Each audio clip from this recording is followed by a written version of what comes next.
It's the Rick Smith Show on Country Gold Radio, WIOO Carlisle, and WEEO Shippensburg.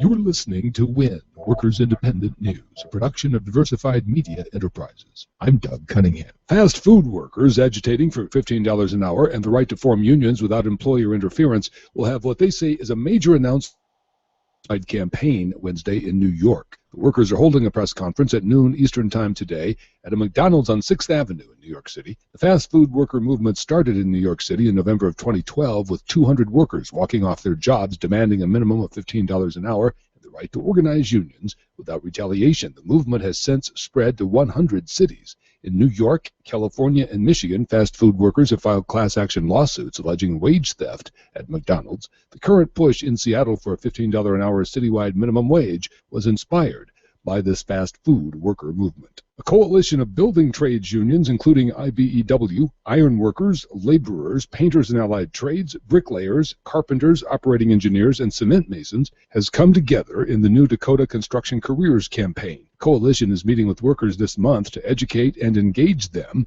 about the positive career climate in South Dakota. The unions are looking for workers eager to learn a trade and start a new career. South Dakota has a low unemployment rate, and there's a strong demand for skilled construction labor. Workers who join the Dakota Construction Careers campaign will be able to train and develop specific skill sets relevant to their careers without racking up education and training debt. The unions are offering apprenticeship programs that lead to well-paid construction careers. The building trades unions this month are hosting open houses for workers interested in construction careers in Pierre, Rapid City, Aberdeen, and Sioux Falls, South Dakota. Protests are starting today at the FCC in Washington over a proposal that could end net neutrality. Organized by popular resistance and supported by other groups that support net neutrality, the daily protests will lead up to the May 15th FCC meeting. Net neutrality is the concept of equal access to the Internet regardless of wealth or money power. The protests beginning today are urging the FCC to reject a proposal to end net neutrality and to reclassify broadband Internet access as a telecommunications service so the FCC can regulate it. Organizers say there will be daily FCC protests until the next meeting of the FCC on May 15th. More than 1 million comments supporting net neutrality and thousands of phone calls supporting equal Internet access have poured in to the FCC. Workers' comp reform in Colorado that expands doctor choice for workers is headed for the governor's desk to be signed into law. The Colorado AFL-CIO says this bipartisan bill is the fruit of an historic collaboration between labor and business stakeholders. The bill expands the available pool of doctors assigned by employers' insurers when a worker sustains a workplace injury. The AFL-CIO says it's proud of the agreement reached and that labor and business was able to work together on it. You've been listening to WIN, Workers Independent News. For more information, visit laborradio.org. It's time for the Rick Smith Show. I want you to get up now. I want all of you to get up out of your chairs. I want you to get up right now and go to the window, open it, and stick your head out and yell, "I'm as mad as hell, and I'm not going to take this anymore!" I don't want to abolish government. I simply want to reduce it to the size where I could drag it into the bathroom and drown in the bathtub. You bet I cut the taxes at the top. How dare you? How dare you? Go ahead. Make my day. The Rick Smith Show starts now.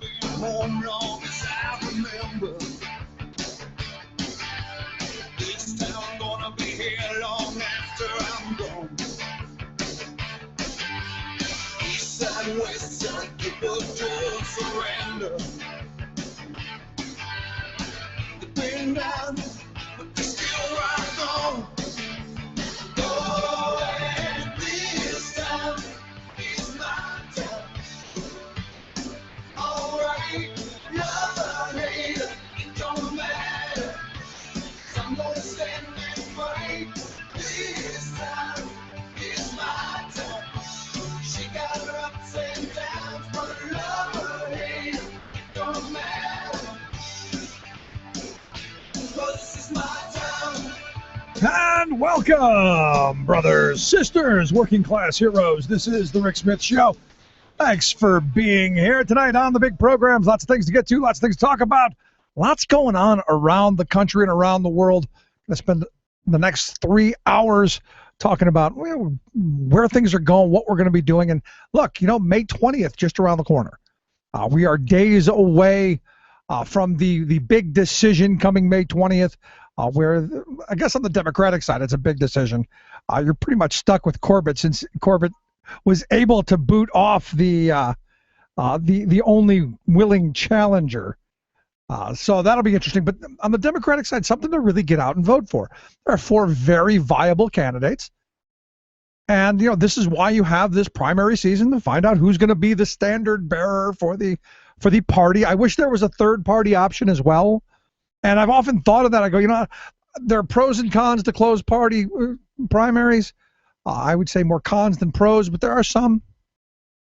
But having a general third party, having other opportunities, I think should be considered, so that it would get more people involved. I think if you're an independent, you should be able to vote for somebody. Or just having okay, I'm an independent, but I'll lean whichever way. And I don't know. It's one of those things that you've got to get more people involved in the process. But here at May 20th is going to be the big day. Today on the program, we're going to talk with Katie McGinty, one of the 4 remaining Democratic gubernatorial candidates. I'm looking forward to that. Also going to have our good friend, attorney Erwin Aronson, back on the program, and a little bit about what's going on in Colorado and steps forward. Look, we see attacks on workers all across the country. Colorado's figured out a way of, and we'll find out what they got, what is good about what they were able to do. So that and your thoughts, your questions, comments, whatever's on your mind, you can give us a call, 1-888-520-RICK, 1-888-520-7425, or email me during the program at rick@thericksmithshow.com. The Twitters at Rick Smith Show, Facebook.com/Rick Smith Show. All of those ways to interact with the program. So here it is, big shocker.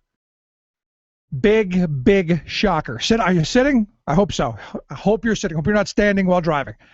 Big shocker here. According to the Organization for Economic Cooperation and Development, the OECD, and I know this is a huge shocker. I don't know if our hearts can take it, but I think we can.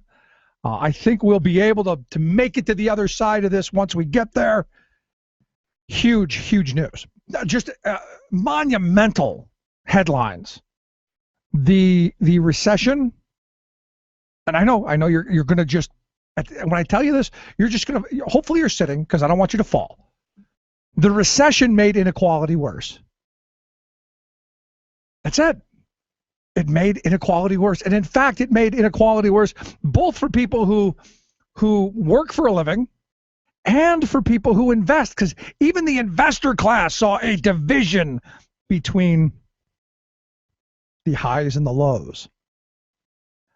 In fact, what they're saying is inequality in earnings from work and investments increased as much in the 3 years of the crisis as it did in the 12 years prior to the Bush collapse.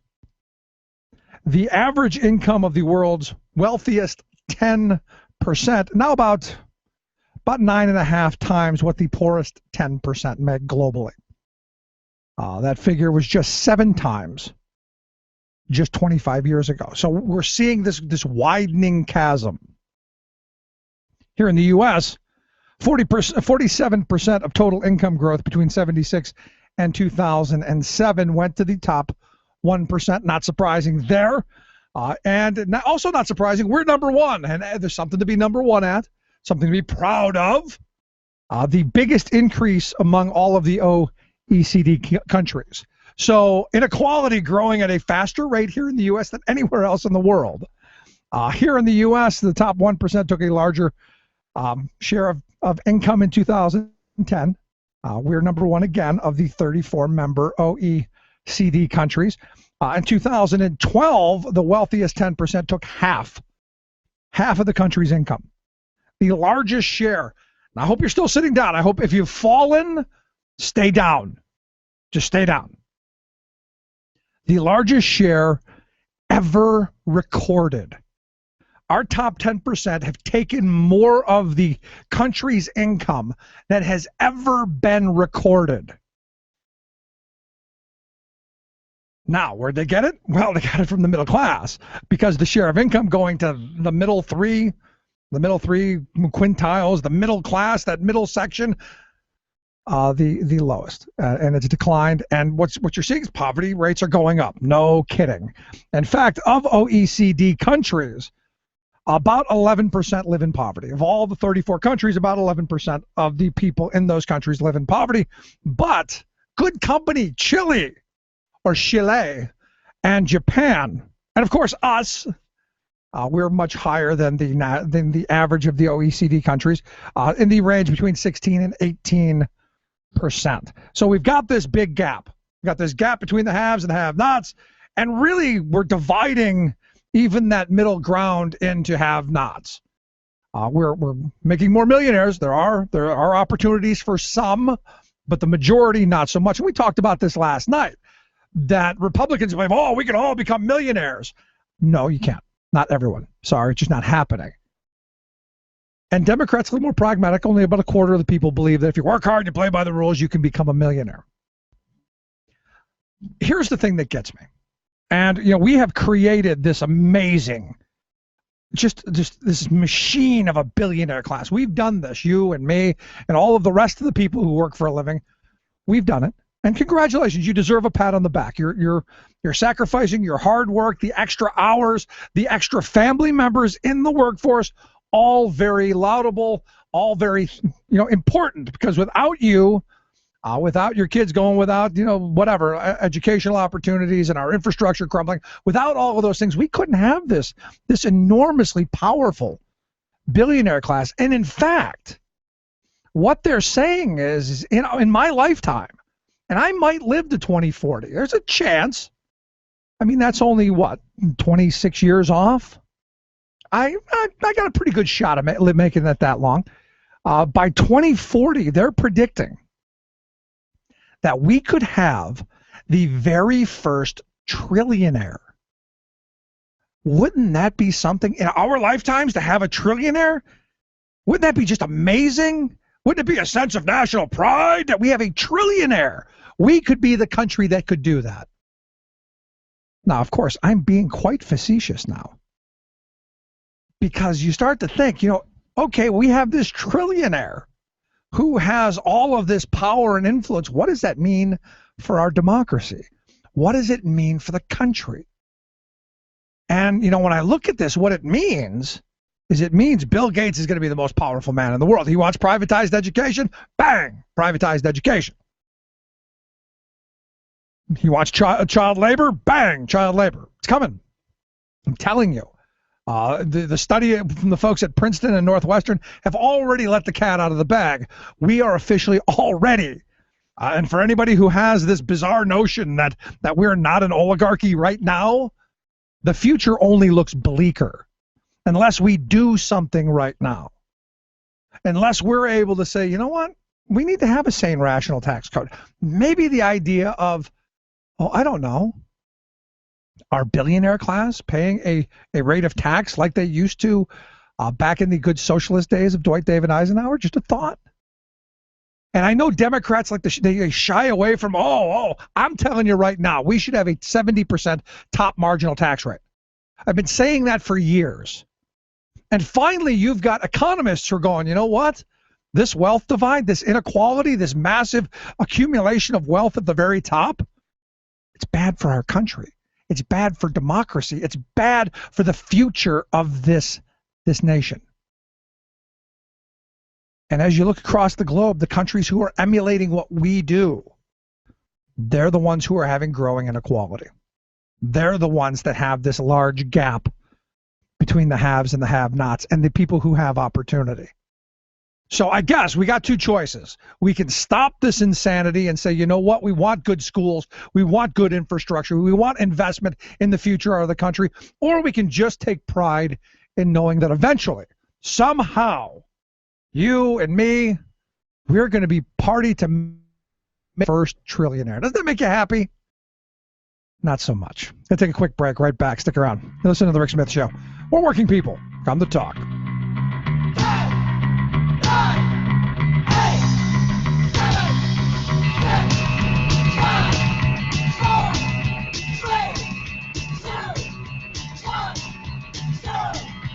The Rick Smith Show.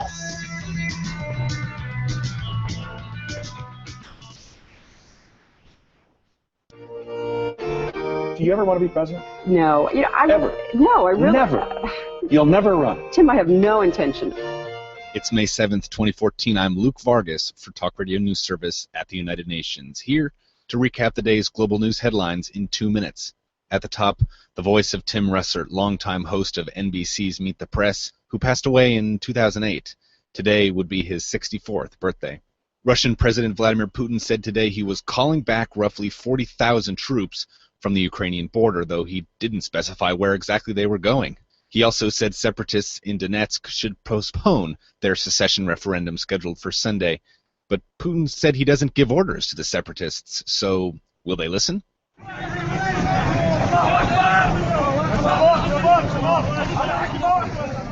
The sound of retreat as rebel fighters in the besieged Syrian city of Homs began to evacuate today, handing the Assad government a major victory in a city formerly known as the heart of the Syrian opposition. About 1,200 fighters and 800 civilians were estimated to be holding out in Homs until today's agreement went into effect. The soldiers who left the city today were each allowed to carry a weapon and one rocket-propelled grenade launcher per vehicle. So even if Homs is due to quiet down, the Syrian insurgency is likely to continue elsewhere.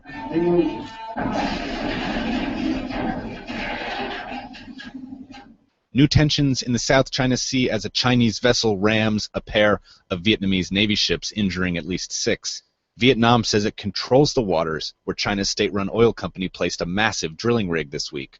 Last month, the Philippines took China to a global court in The Hague, saying Beijing's stated ownership of nearly 90% of the South China Sea is a violation of international law.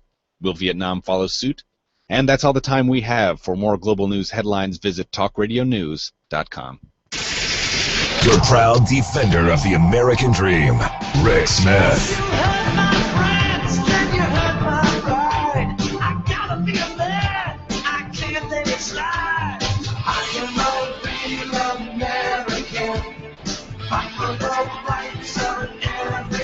Welcome back to The Rick Smith Show. Check out the website, thericksmithshow.com. Questions, comments, something on your mind, you can email me, Rick, at thericksmithshow.com. So Obamacare numbers, 318,000 Pennsylvanians signed up for the dreaded Obamacare. And if we had the Medicaid expansion, it would probably be significantly more, which to me is why we need a new governor come November. But May 20th is the next important date. And I've got one of the 4 remaining gubernatorial candidates on the line. Katie McGinty, thanks for taking time for us. Hey, Rick, always great to hear your voice and your program. Thanks for having me. So I look at this number. You had 318,000 people signed up for Obamacare. What could we do in the Commonwealth if we had a governor that took the Medicaid expansion money? Well, we'd immediately have 500,000 people signed up for Medicaid coverage, and we'd be saving the taxpayers of Pennsylvania $500 million. Look, this is one of these things where lead, follow, or get the heck out of the way. And the governor should do the decent thing and just get out of the way and let the taxpayers of Pennsylvania who have been paying for this coverage and which coverage and those dollars will go to people in other states. Just let us have the opportunity for that health care coverage, those tax dollar savings. And listen, this is one where even the business community has stepped up and said it would create 40,000 jobs. That sounds like a win to me. Yeah, it does. You know, we're coming down to the wire here. I mean, we're just a little under 2 weeks away from May 20th, the important Tuesday to decide who's going to be the Democratic Party's nominee. And things have turned a little bit ugly, but you've kind of stayed above that fray. Well, you know what, Rick? Listen, others are fighting with each other, but I'm out there fighting for one thing, and that's Pennsylvania's working families. We know that families in Pennsylvania need a better deal, a better break, and a chance at a better future. And that's what I'm about. I'll tell you, every minute of every day, I'm sitting down and looking at parents whose kids either have lost the tutoring that they so desperately need or facing the prospect of sitting in a class with 41 kids where we know they will not learn. Or sitting down, with a steel worker who, last week had a job, this week doesn't, and Tom Corbett's driving us further in the hole in terms of jobs. I'm on fire about turning all of that around. putting money back in our schools, bringing down Tom Corbett's big increases in your property taxes, and putting dollars back in the job training and apprenticeships that can enable, our brothers, sisters, mothers, fathers to get those jobs that they can and should have. Now, you've come out with a revitalization plan, this idea of setting up a state-funded municipal land bank. How's that going to work? Well, look, this is one of those kind of virtuous cycles. It's sort of like investing in infrastructure, where number one, in this case, it's about blighted and abandoned properties. Put Pennsylvanians to work, first, to clean those properties up. Second, to then build some attractive new investment in that community. And third, then we have the resources and assets that propel the future further growth in our Commonwealth. Now, I visited Johnstown the other day and announced the plan. And look, here's what happens. Tom Corbett takes away the money that enables communities to get rid of these blighted properties. Step one. Step two, those properties become the magnets for thugs and drug dealers to come in, and they have a great place to set up shop. Step three, you got young people whose lives are ruined. Every bit about that's wrong. We need to get people back to work, building the foundation, an economy that can grow, and doing the smart thing by way of young people in every part of the state. What it sounds like to me as I was reading through your plan is a lot like Earl Blumenauer's, the congressman from Oregon's livable communities idea. It is, yeah. I'll tell you, some of these things just make common sense. Yourself, where you might take a stroll on a Friday night, where you might spend a little money, where you might go out for a nice meal. You're not going to spend that money. You're not going to do that if the streets are dirty, if the streets are unsafe, and if there aren't little storefronts that have those kind of amenities. But to get there, the Commonwealth needs to step up and stand by those communities that are struggling. Look, a lot of this is about the Commonwealth washing its hands and not paying its bills, but sending the unpaid bills down to localities and municipalities. I was talking about public education. When you cut $1 billion out of the state level, that means municipalities are left holding the bag. When you don't expand Medicaid, that means that municipalities are left and trying to treat patients and pick up the tab for patients, and then they only have the emergency room as an answer. The Commonwealth isn't paying for pensions. What that means is that local governments have to pick up more of that tab. There's no free lunch. And as Governor, Rick, what I aim to do is to be honest, to be forthright, and put the money back where it will grow our economy and create opportunity for hardworking people in every part of the state. You're listening to The Rick Smith Show with Katie McGinty. She's one of the Democratic gubernatorial candidates. Make sure you mark your calendar, May 20th. You want to get out and vote. KatieMcGinty.com, the website. We've got a link at thericksmithshow.com. I don't know if you saw this yesterday, but in Harrisburg, they basically had Drillapalooza, big jumbotrons with concert-style T-shirts. It was this huge drilling event where the drilling advocates brought people in from all across the drilling places, gave them nice signs and all that stuff to pimp the idea that we need more drilling. And what caught my attention, the Patriot News had an article, and this is what they wrote. The crowd talked amongst themselves during the droners, the people who just drone on, but perked up to boo the Delaware River Basin Commission and, quote, environmentalists who want to shut down our opportunity in the name of water quality and environment. I look at this as a false choice. These people are thinking all we can do is poison our water and our air or have jobs. Well, first of all, I have to comment on that gathering in Harrisburg because, look, it was the big company's best attempt to look like they were grassroots. But, the old saying, the difference between grassroots and AstroTurf, every bit about this was phony baloney, not at all speaking really for the hardworking people of Pennsylvania who, as you're suggesting, need not and cannot choose between whether they have a safe glass of water to drink, or they have food that they can afford to put on their table. You know, that's a choice that's intolerable, and it's just inexcusable. If we step up as responsible citizens, have an environmental cop on the beat, insist that everyone be a responsible corporate citizen as well, everybody pay their fair share, then we can do right by our environment, then our economy. I knew an economist once, by the way, who had a very good insight, and he said, listen, the economy is a wholly owned subsidiary of the environment. And it's really true.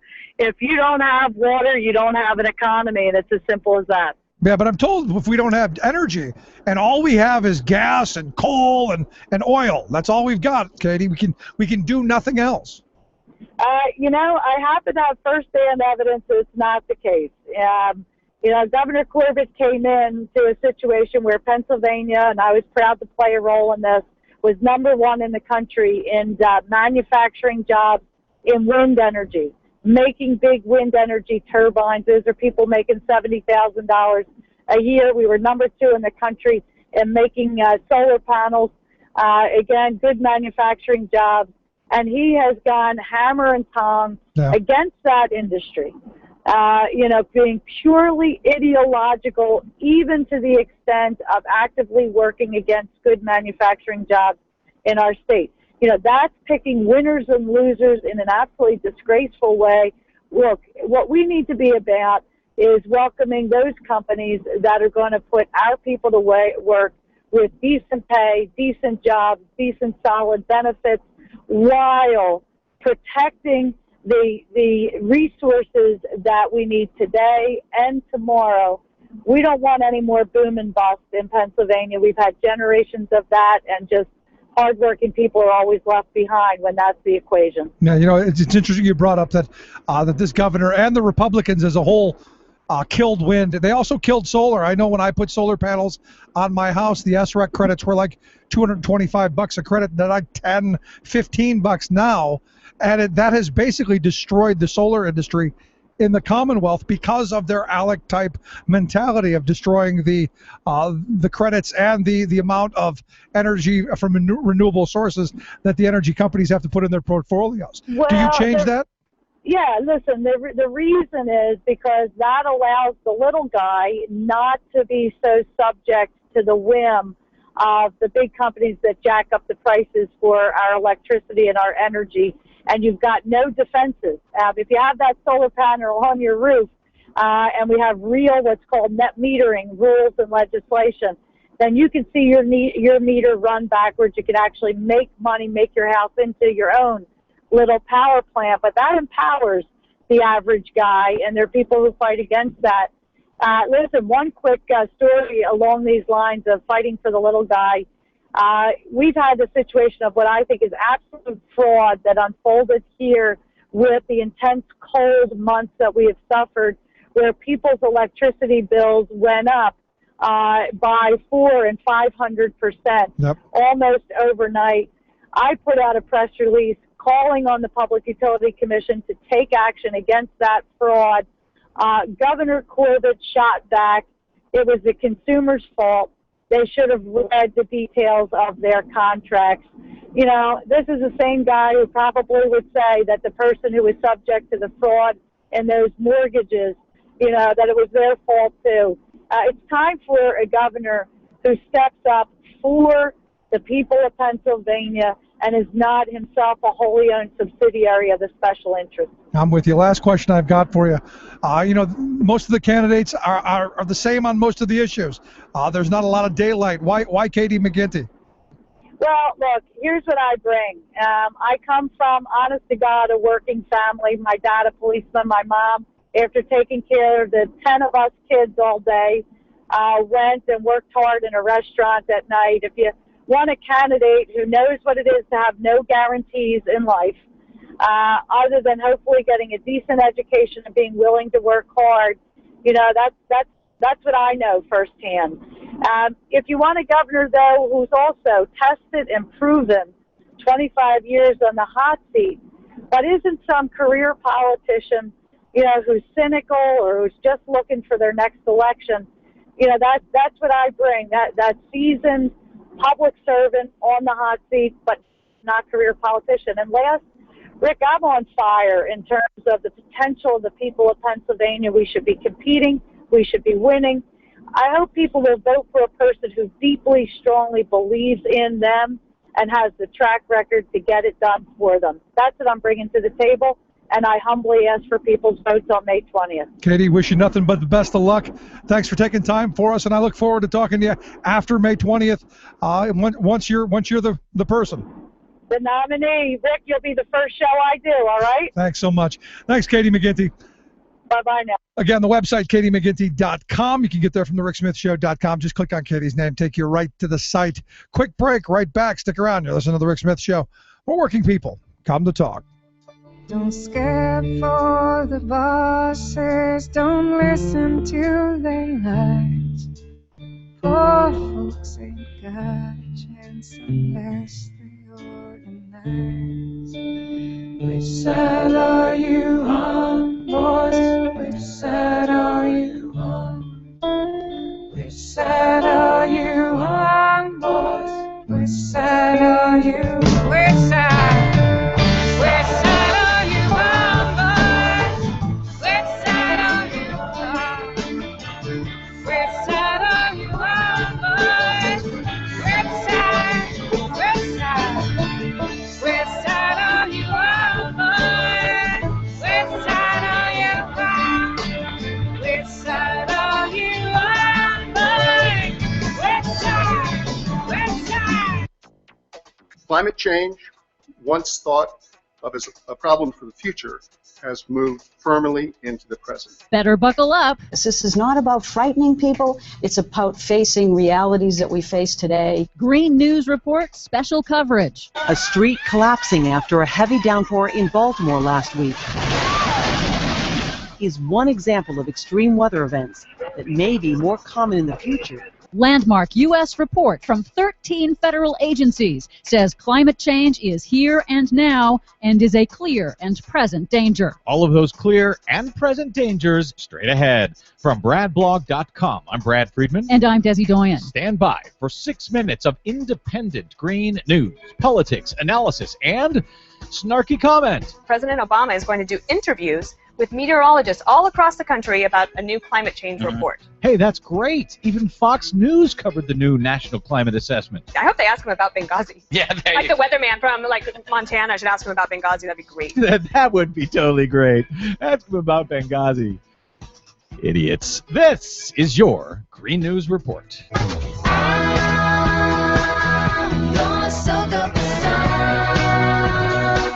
Okay, Desi Doyen, idiots, clowns, and deniers on Fox News aside, I have been whining for the last several weeks, last several months out here in California, where we are in the middle of the worst drought on record, that it has been so hot this winter, and over the past week, in the 90s, pushing 100 degrees in April. Well, it's not just out here in California by a long shot. Oklahoma and Kansas this week hit 100 degrees, their earliest moment on record hitting those high temperatures.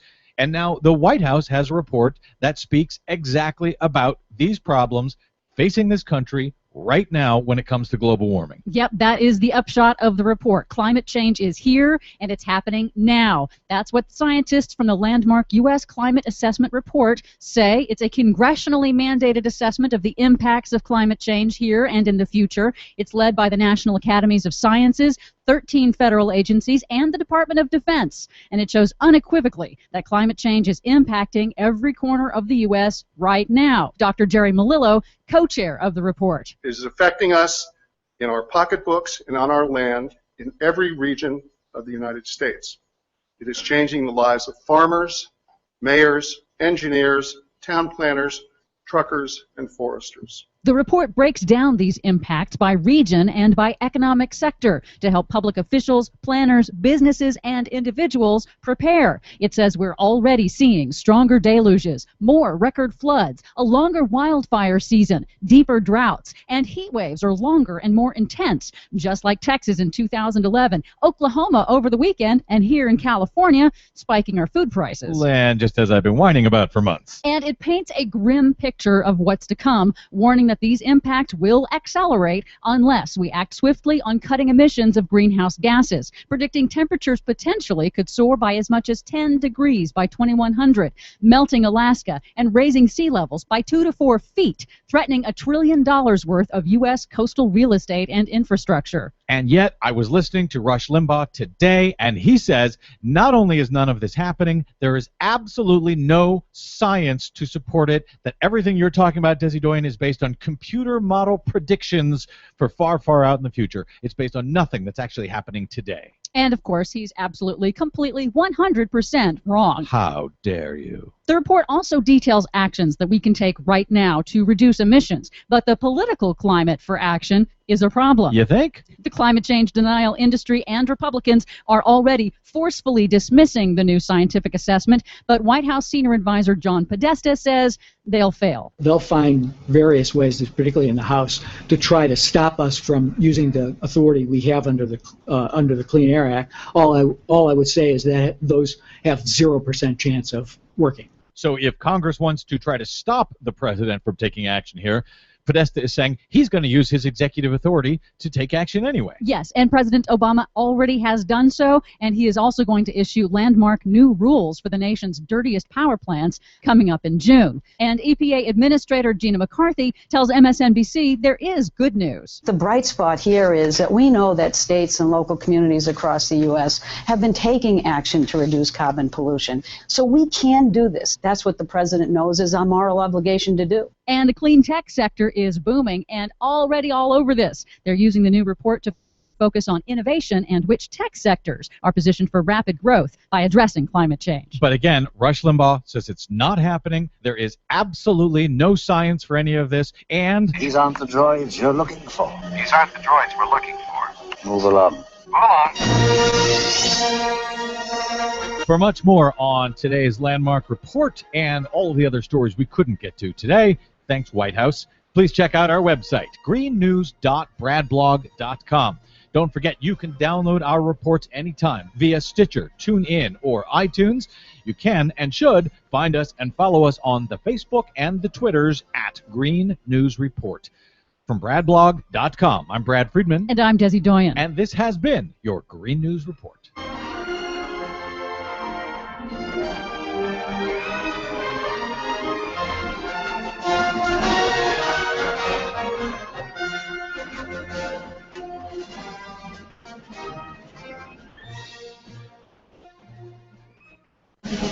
Minimum wage! Yeah! You know what it means when they pay you minimum wage? You know what they're trying to tell you is like, hey, if I could pay you less, I would.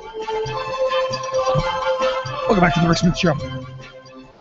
Check out the website, thericksmithshow.com. And you know, every time I hear Chris Rock say that, he's right. Absolutely right.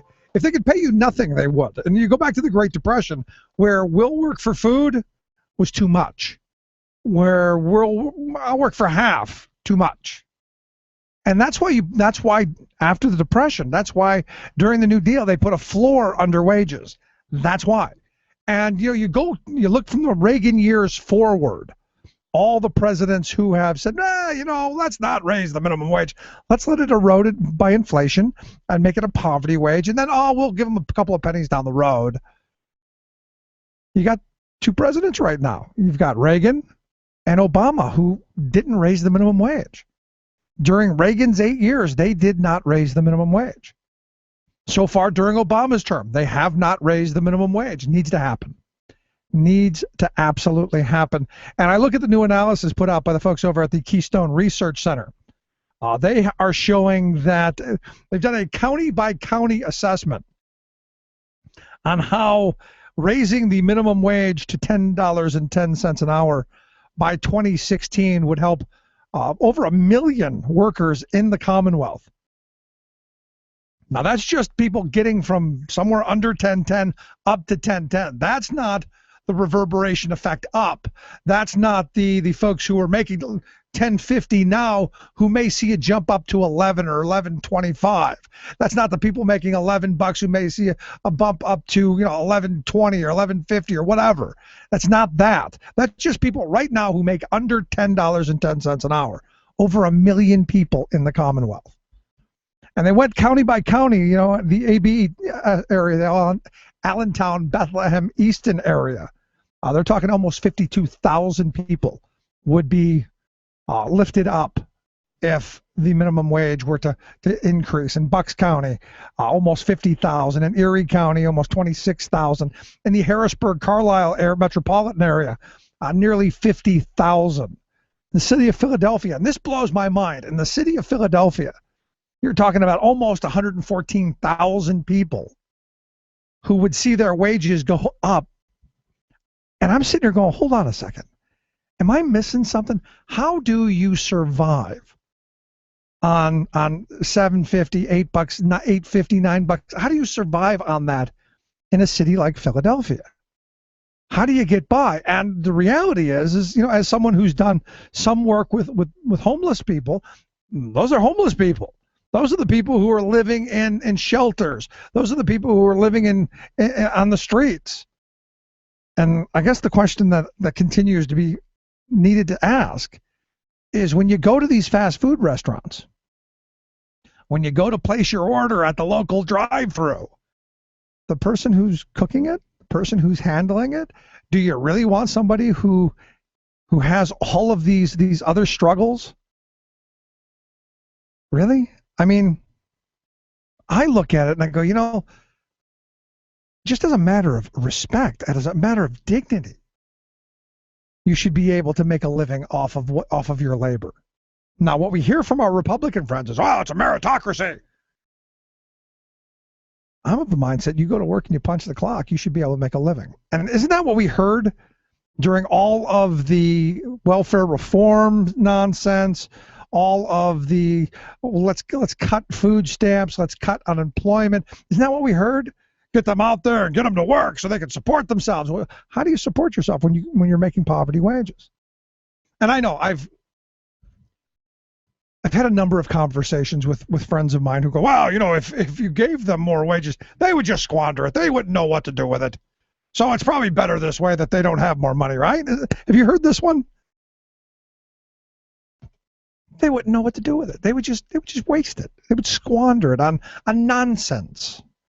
They would squander it on frivolous novelty. You know, like our billionaire class. You think about the billionaire class, you go, I have people who I know who say, well, they know how to make more money, they know what to do with their money, and yeah. I happened to see this very interesting little vacation trip. Not too many people trek into the wilderness area in Europe, the largest one. Not too many of them do it. Norway's this place in Norway's northern part sits just 600 miles from the Arctic Circle. Evidently, there has been a travel agent who has decided that they're going to offer luxury travel for the adventurous. And their advertisement, you haven't lived until you've watched a curious polar bear approach your yacht across a frozen sea. Yes, not your little ding, a yacht on a frozen waterway.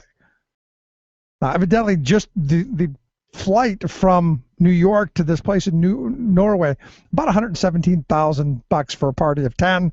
If you want to bring 9 of your other friends with you to go on this yacht tour, about another $300 and some thousand.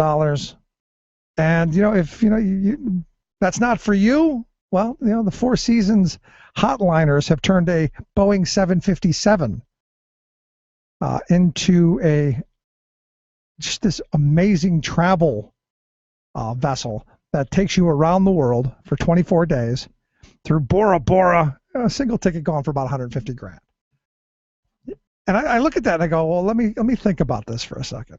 And there's a reason I brought that up, because, well, if you have that kind of money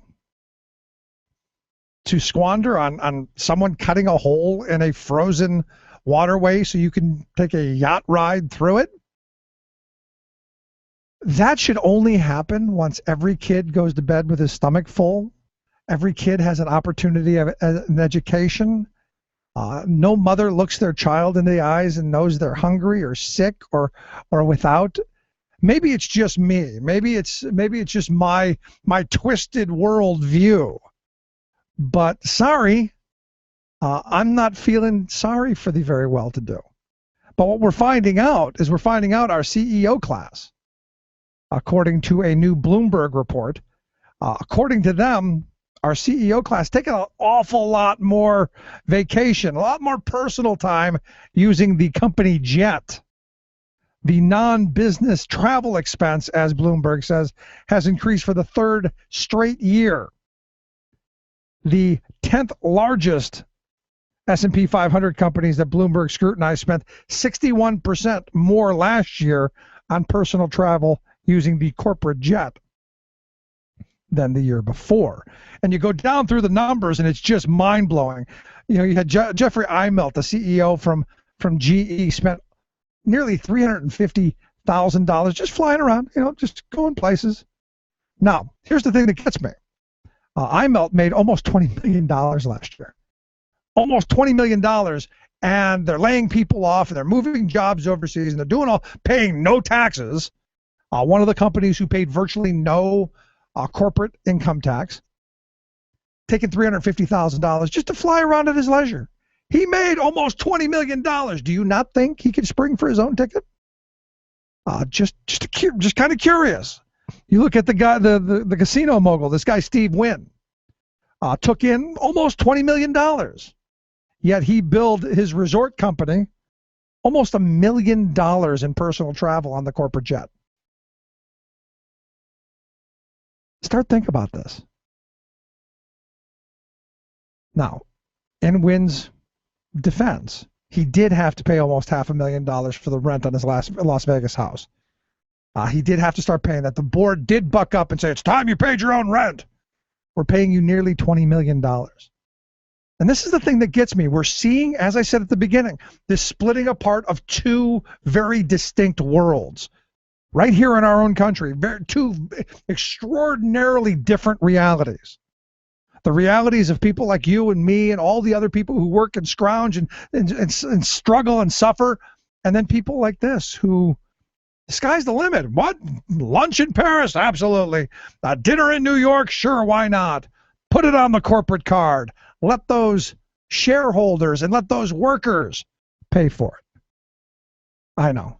You shouldn't get upset about it, Rick. It's not that big a deal, right? Yeah, right. Well, we've got kids going hungry. Not that big of a deal. Makes you wonder. Quick break. Right back. I see trees of green, red roses too. I see them blue for me and you. And I say to myself, what a wonderful world. Yes, it is all about the children, even after they're born. Rick Smith. Would you dive 14 feet deep in the Susquehanna to keep a bridge safe? Would you spend night after night with prisoners to keep your community safe? Would you spend Christmas Eve plowing snow to keep roads safe? AFSCME members do. Men and women who choose to serve in public service. Mine inspectors, 911 dispatchers, healthcare workers, parole agents.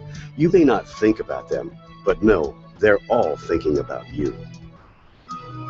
This message brought to you by AFSCME Council 13. Imagine a headline blaring, "An army of 1,500 lobbyists swarms Capitol Hill." But that wouldn't be news, since it happens every day.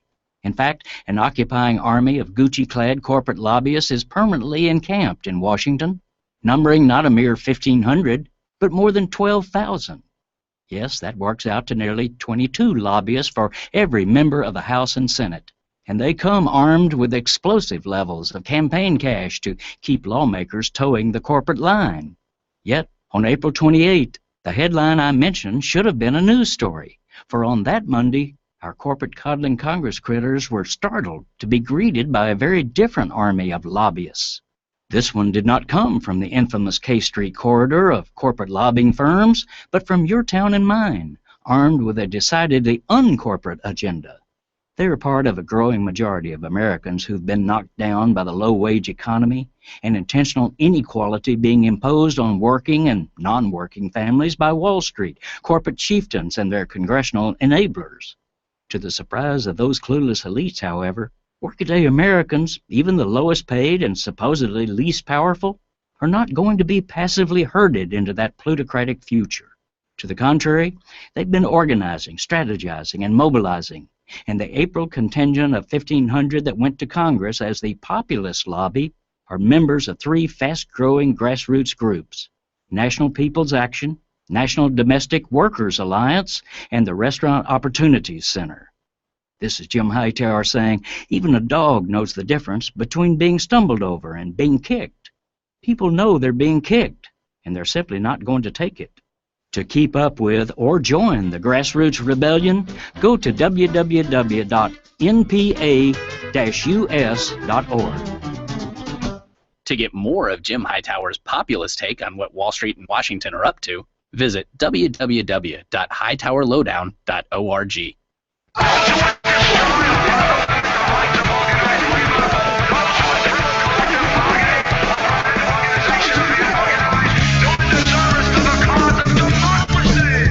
Let's start it again. I turn around friend. I move in the people that want to defend human rights, a fair wage, a quick return to decent days. Equality is in play. Workers should organize without haste. Have the vote in your workplace. Work with your manager face to face. Let's go! It's starting again. The change, a new labor rate. Support the EFCA. Let's go! It started again. Welcome back to the Rick Smith Show. Check out the website, thericksmithshow.com. Questions, comments, something on your mind, you can email me, rick@thericksmithshow.com. Kind of lost my mind on that one. I just kept going and like, oh, no! Yeah, well, it is what it is. Welcome back to the show. Give us a call, 1-888-520-RICK, 1-888-520-7425. A little frazzled today. Baseball, kids had a really good game tonight. I'm proud of them. But I had to rush back because we were like an hour away. And you know what? It was a beeline back here. I'm surprised I made it. Anyway, good news. Construction everywhere. Everywhere I went today. Everywhere I went. Little yellow cones. Everywhere I went, someone with a flag saying, no, wait, stop. You go, no, you. Everywhere I went, something was being worked on. And that's good. I mean, that is, as much as I hate the traffic and as much as I hate the idea that everything's jammed up, we need to get this stuff done. And I see a new report out from the folks over at Standards & Poor's. They say that by investing $1.3 billion in infrastructure next year, it would add at least 29,000 jobs and $2 billion in economic growth, all the while reducing our deficit by $200 million. Now, here's what I find amazing. What we hear from the radical right, the jokers, the people say, oh, we're going to spend our way out of our deficit. Are we? Oh, we're going to spend money to make money. Oh. Yeah. It's called adding value to something. You're going to build something that the economy needs, like a bridge or decent roads or broadband access or who knows what. You're going to invest money in building stuff. You're then going to pay decent wages, good, solid middle-class wages to those people who are doing it, right? Why I'm such a big proponent of the prevailing wage. Because you put money in those folks' pockets, what do? They locally spend it. They spend it on taking so-and-so, whichever their significant other or soon-to-be significant other, to the movies or to dinner or the kids to the skating or who knows what, bowling, baseball, whatever. You've got money in your pocket. That generates activity.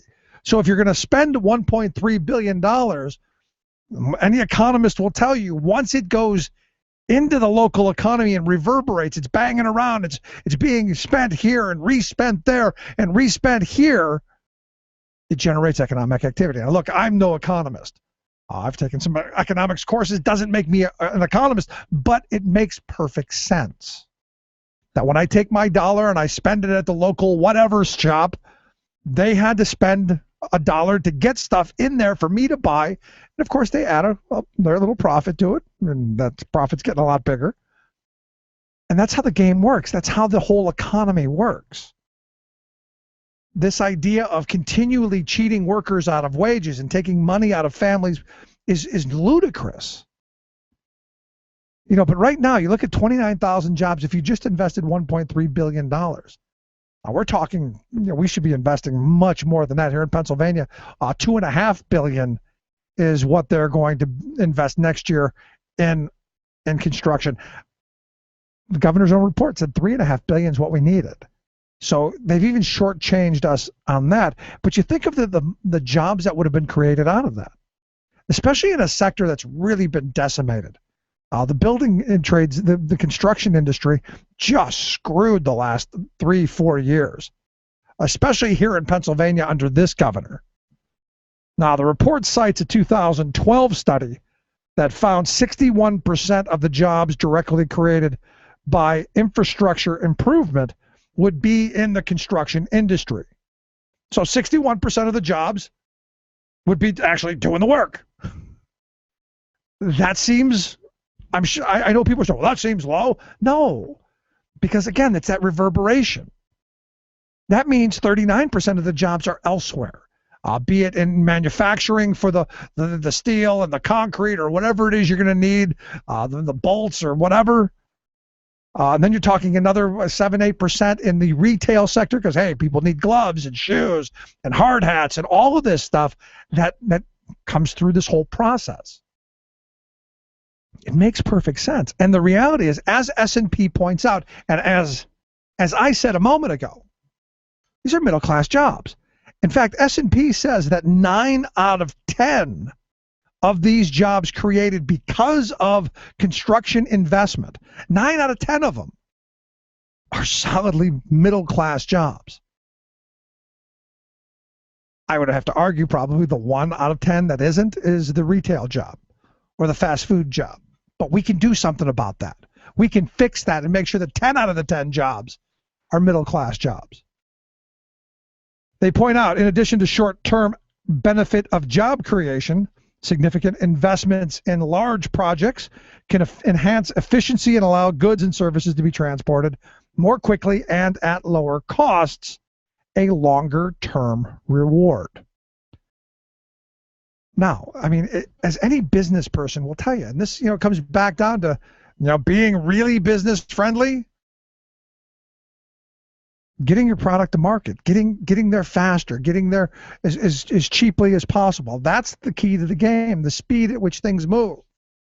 If you have a transportation system that's gridlocked, if you're going through New Jersey, for instance, if you happen to go over to George Washington Bridge on a day when Chris Christie's feeling a little snarky, not going to get your products to market. But the reality is this is business friendly. The reality is we need it. Now, understand, the American Society of Civil Engineers, whom we've talked about numerous times here on the program, they give our nation, for roads and bridges and waterways and electrical grid and stuff and other infrastructural assets, they give us a D+. My kid came home with a D+ on their report card. There'd be some hell to pay. In fact, what the American Society of Civil Engineers says, they said that in order just to get up to even, that's not the next generation of technology. That's just mediocre. That's just even. In order to get to that point, we're going to have to spend $3.7 trillion with a T dollars by 2020. And you go, but Rick, $3.7 trillion, where do we get that? Well, I would argue maybe, just a thought, maybe we get it from the guy who we're going to make a trillionaire. Just a thought. Anyway, if you missed any portion of the program, thericksmithshow.com. That's where you get the podcast. Stitcher on the smartphone. You can email me, rick@thericksmithshow.com. I'm going to take a quick break. Right back with Hour 2. Stick around. You're listening to The Rick Smith Show. We're working people. Come to talk. Going to bed. Some say the union's down, but I asked around, and everybody said, this is a union town, a union town. All down the line, this is a union town, all down the line. And if they come to strip our rights away, we'll give them hell every time. This is a union town, all down the line. Remembering that united we bargain, divided we beg. It's the Rick Smith Show on Country Gold Radio, WIOO Carlisle, and WEEO Shippensburg. You're listening to WIN, Workers Independent News, a production of Diversified Media Enterprises. I'm Doug Cunningham. Fast food workers agitating for $15 an hour and the right to form unions without employer interference will have what they say is a major announcement about their nationwide campaign Wednesday in New York. The workers are holding a press conference at noon Eastern Time today at a McDonald's on 6th Avenue in New York City. The fast food worker movement started in New York City in November of 2012 with 200 workers walking off their jobs demanding a minimum of $15 an hour and the right to organize unions without retaliation. The movement has since spread to 100 cities. In New York, California, and Michigan, fast food workers have filed class action lawsuits alleging wage theft at McDonald's. The current push in Seattle for a $15 an hour citywide minimum wage was inspired by this fast food worker movement. A coalition of building trades unions, including IBEW, iron workers, laborers, painters and allied trades, bricklayers, carpenters, operating engineers, and cement masons, has come together in the New Dakota Construction Careers Campaign. The coalition is meeting with workers this month to educate and engage them about the positive career climate in South Dakota. The unions are looking for workers eager to learn a trade and start a new career. South Dakota has a low unemployment rate, and there's a strong demand for skilled construction labor.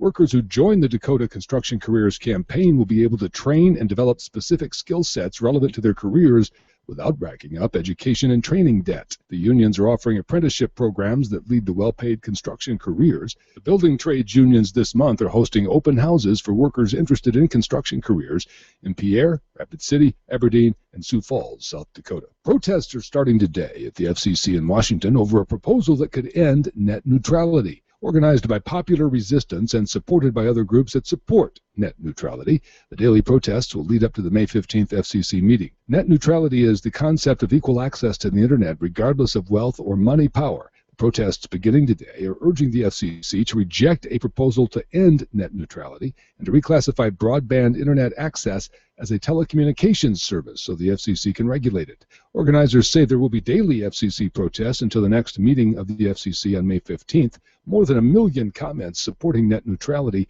and thousands of phone calls supporting equal Internet access have poured in to the FCC. Workers' comp reform in Colorado that expands doctor choice for workers is headed for the governor's desk to be signed into law. The Colorado AFL-CIO says this bipartisan bill is the fruit of an historic collaboration between labor and business stakeholders. The bill expands the available pool of doctors assigned by employers' insurers when a worker sustains a workplace injury. The AFL-CIO says it's proud of the agreement reached and that labor and business was able to work together on it. You've been listening to WIN, Workers Independent News. For more information, visit laborradio.org. They believe in teachers' unions. We believe in teachers. What they do, they smile in your face. All the time they want to take your place. The backstabbers, they smile in your face. Oh yeah, they believe in teachers just like a dog believes in fire hydrants. Yeah. And the teachers Appreciation Week on the same week as Charter School Appreciation Week. Really? I wonder what charter school advocate thought that dreamt that one up. Let's take the 1 week of the year where we actually honor and respect the hard work that our teachers do, and let's somehow soil it with our nonsense and this and the idiocy of these charter schools. It just turned into a really bad experiment. Tried. We should be walking away from it. Which is why on this day I have asked our good friend attorney Erwin Aronson to come talk to us. Erwin, thanks for taking time for us. Good to be here, Rick, and boy, I couldn't have said it any better than you just did. So, what do you think of this? Shock. What do you think of this? I mean, it just seems to me to be that, hey, let's infringe on those teachers as much as we can. We're already stealing their pensions. We're destroying their wages. We're turning their profession into factory work. Let's make it even worse. Well, in a word, it's offensive that these corporatizers who are stealing taxpayer money and literally confiscating some hard-earned taxpayer dollars that are supposed to be earmarked and allocated for providing our children with an education, and instead putting it in their pockets and doing anything but teaching children how to survive in a changing world and a changing economy and a changing society.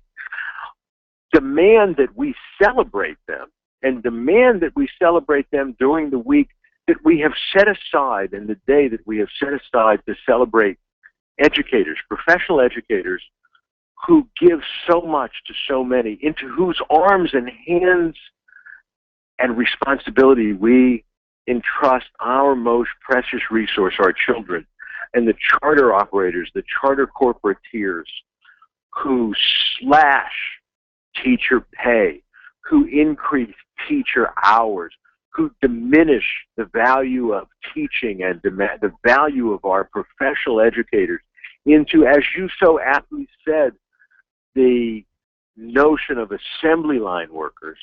And to do that this day and this week of all days and of all weeks is just so downright offensive that it's an outrage.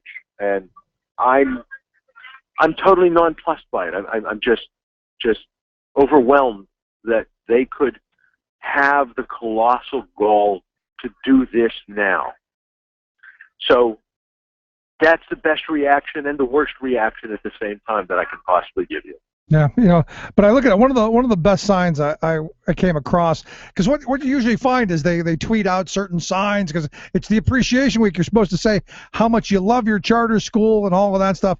One of the best signs I saw was a kid sitting in front of two cute computer screens saying, "I appreciate my charter school," in front of two computer screens. The one I'm sure he does his work on, and the one that he probably cheats on. Yeah, well, I don't know that he's cheating, but I know that the people running the charter school that is collecting taxpayer money to pay for him to be in school is certainly cheating, and he's cheating, and that charter school is cheating the taxpayers, but much more significantly, cheating that child out of an education that would give him or her access to a real and meaningful future in our society, and that's the true outrage. You know this, I suspect, that when they passed the charter school law in Pennsylvania, they ingrained right in the statute a recognition that charter schools funded by taxpayers were to be laboratories, experiments, if you will, where new concepts, new ideas, new methods, new ways of delivering education were to be tried and experimented with, and we would learn from that. And in learning that, we would pass that new knowledge and those new methods and those new techniques on to all of our taxpayer-funded schools.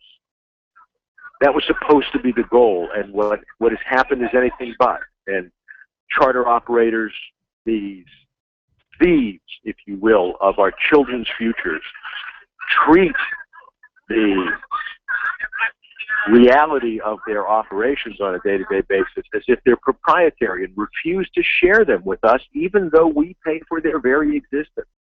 And how much more outrageous could that be?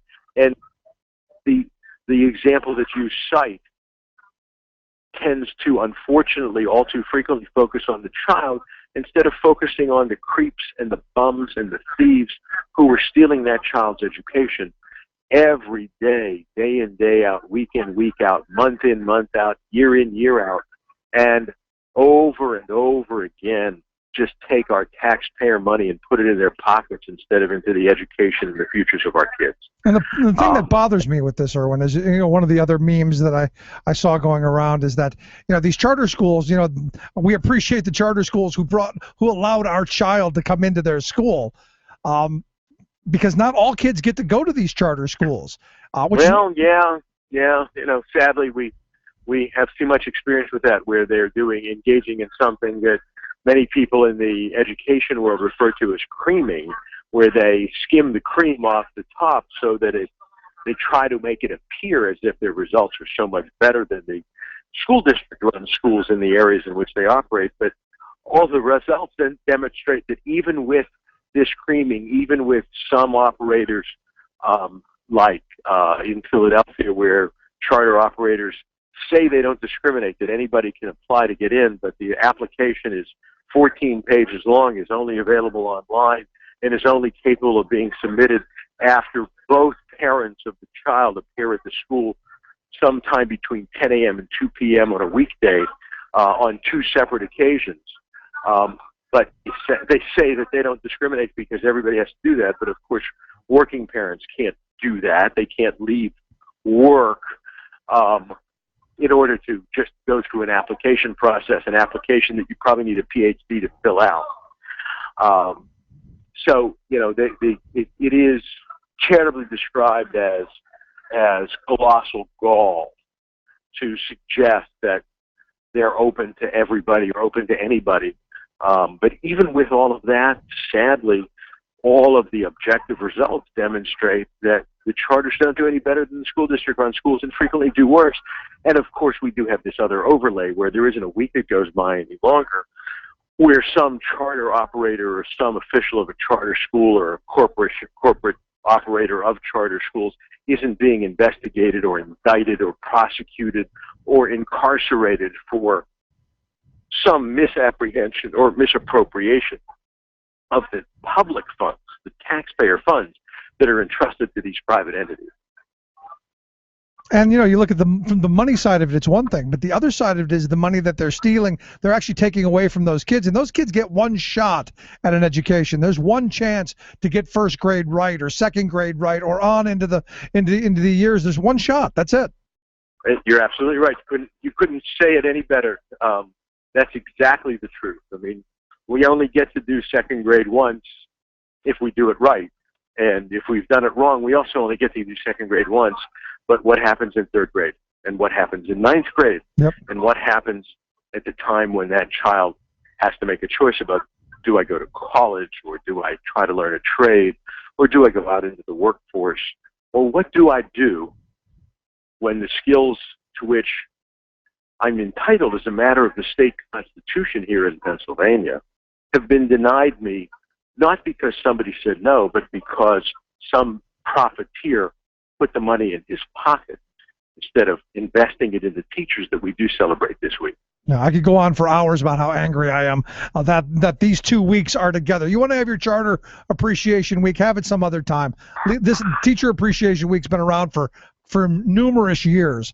It's the charter people. It's more than 50 years. It's more than 50 years, Rick. And you know, I'm surprised that the bums didn't also add in a standardized testing appreciation week to this to just sort of round it all out. Oh, great. Now you just gave them an idea. Yeah. Congratulations. If they do it, I blame you. It's that simple. I apologize in advance. You're listening to the Rick Smith Show here with our good friend, attorney Erwin Aronson. You know, Erwin, one of the things that I did want to bring up, the other day, Daryl Metcalf and his state government committee, I got to be honest, maybe it's just that they're completely devoid of any new ideas and they need the next shiny thing, but they're talking about impeachment proceedings against the Attorney General, Kathleen Kane. I wanted to get your thoughts on this. Well, you know, we just talked about an outrage. We got another outrage. The idea that this guy, Daryl Metcalf, is using his position as chair of the People's House Committee on State Government to pursue his private, literally insane political goals is just unacceptable.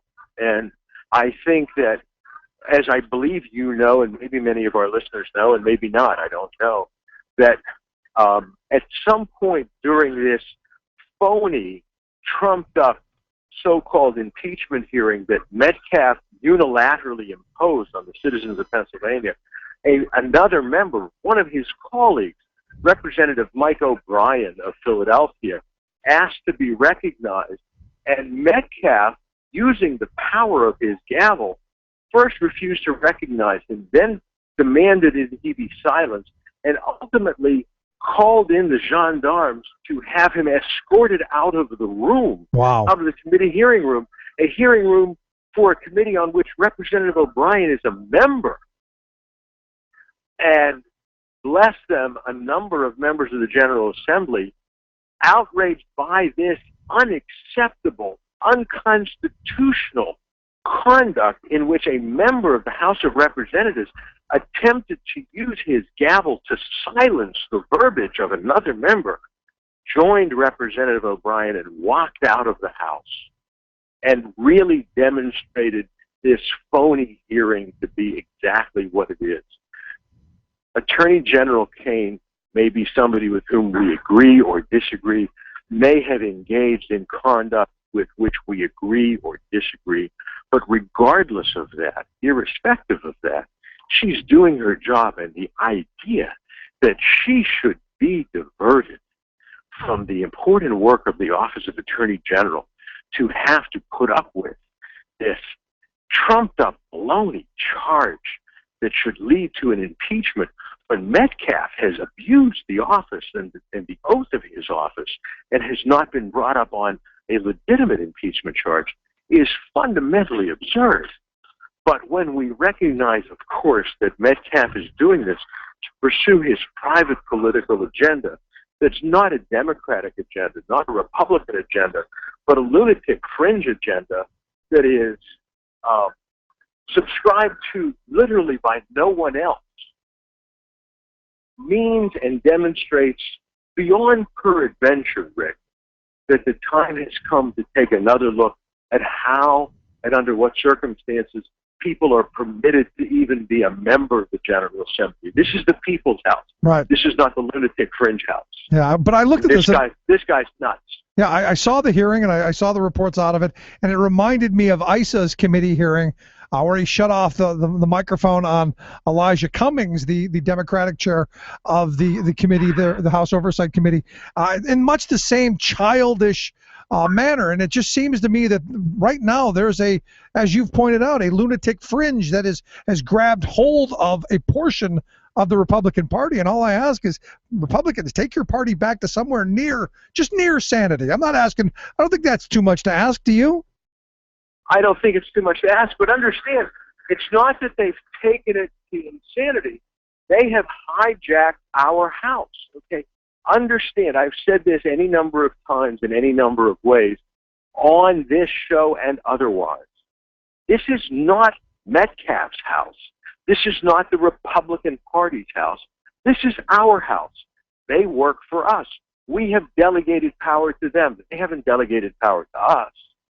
And the idea that this person, after having taken an oath to uphold, protect, and defend the Constitution and the laws of the Commonwealth of Pennsylvania and the United States, abuses the power of his high office to, in the face of diminishing access to education, diminishing access to health care, diminished access to shelter, to food, is instead wasting our time and our money and our attention on this drivel. And as bad and as outrageous as Representative Darrell Iss's conduct was towards Representative Cummings, this was worse. Remember that Representative Metcalf yesterday called in the police and demanded that they carry out Representative O'Brien from a public hearing in which Representative O'Brien is an equal member. Bringing in the gendarmes, bringing in the police, bringing in the Capitol Guards to carry him out. And God bless him, he refused to be carried out. He walked out of his own power.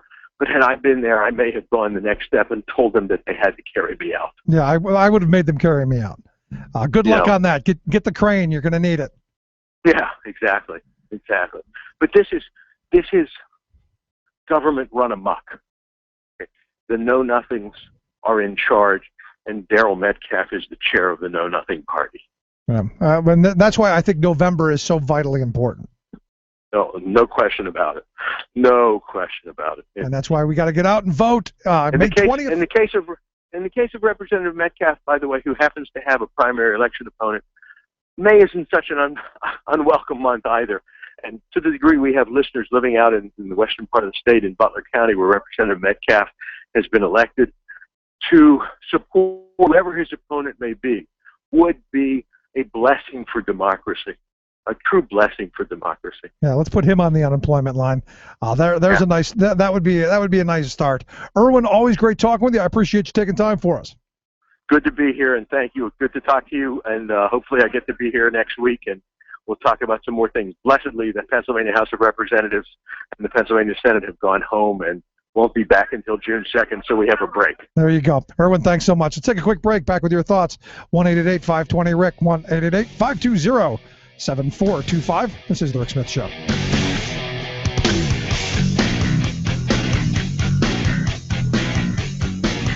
You're listening to The Rick Smith Show.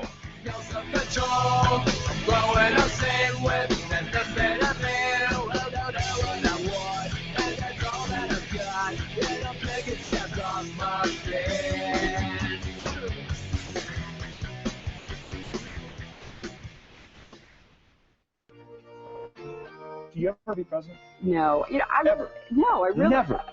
You'll never run. Tim, I have no intention. It's May 7th, 2014. I'm Luke Vargas for Talk Radio News Service at the United Nations, here to recap the day's global news headlines in 2 minutes. At the top, the voice of Tim Russert, longtime host of NBC's Meet the Press, who passed away in 2008. Today would be his 64th birthday. Russian President Vladimir Putin said today he was calling back roughly 40,000 troops from the Ukrainian border, though he didn't specify where exactly they were going. He also said separatists in Donetsk should postpone their secession referendum scheduled for Sunday. But Putin said he doesn't give orders to the separatists, so will they listen?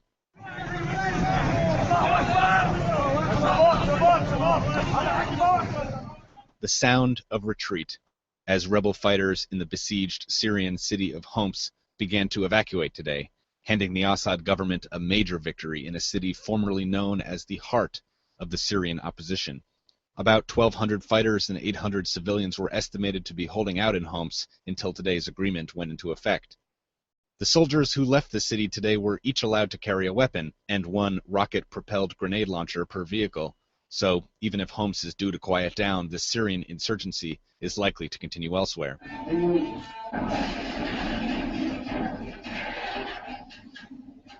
New tensions in the South China Sea as a Chinese vessel rams a pair of Vietnamese Navy ships, injuring at least 6.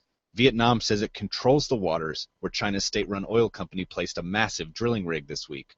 Last month, the Philippines took China to a global court in The Hague, saying Beijing's stated ownership of nearly 90% of the South China Sea is a violation of international law. Will Vietnam follow suit? And that's all the time we have. For more global news headlines, visit talkradionews.com. Hey there, fellow working class heroes. I have some great news. You can now get the Rick Smith Show podcast on your iPhone, Android, BlackBerry, or Palm on demand and on the go.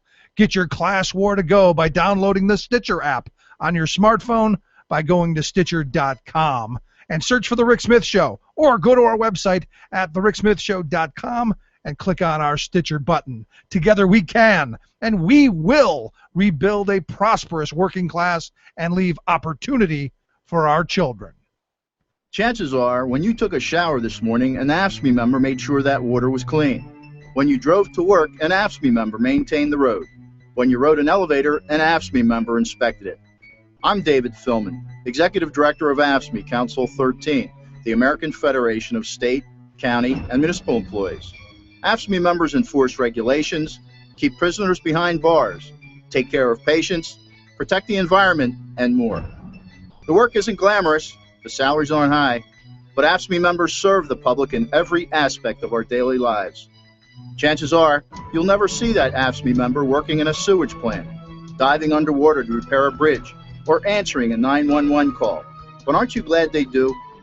For more information, visit AFSCME13.org. We are AFSCME.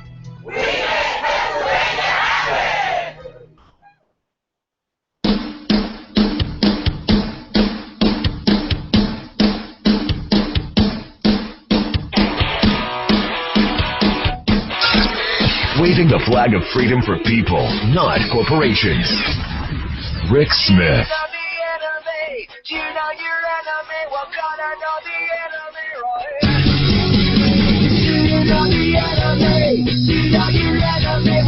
Welcome back to the Rick Smith Show.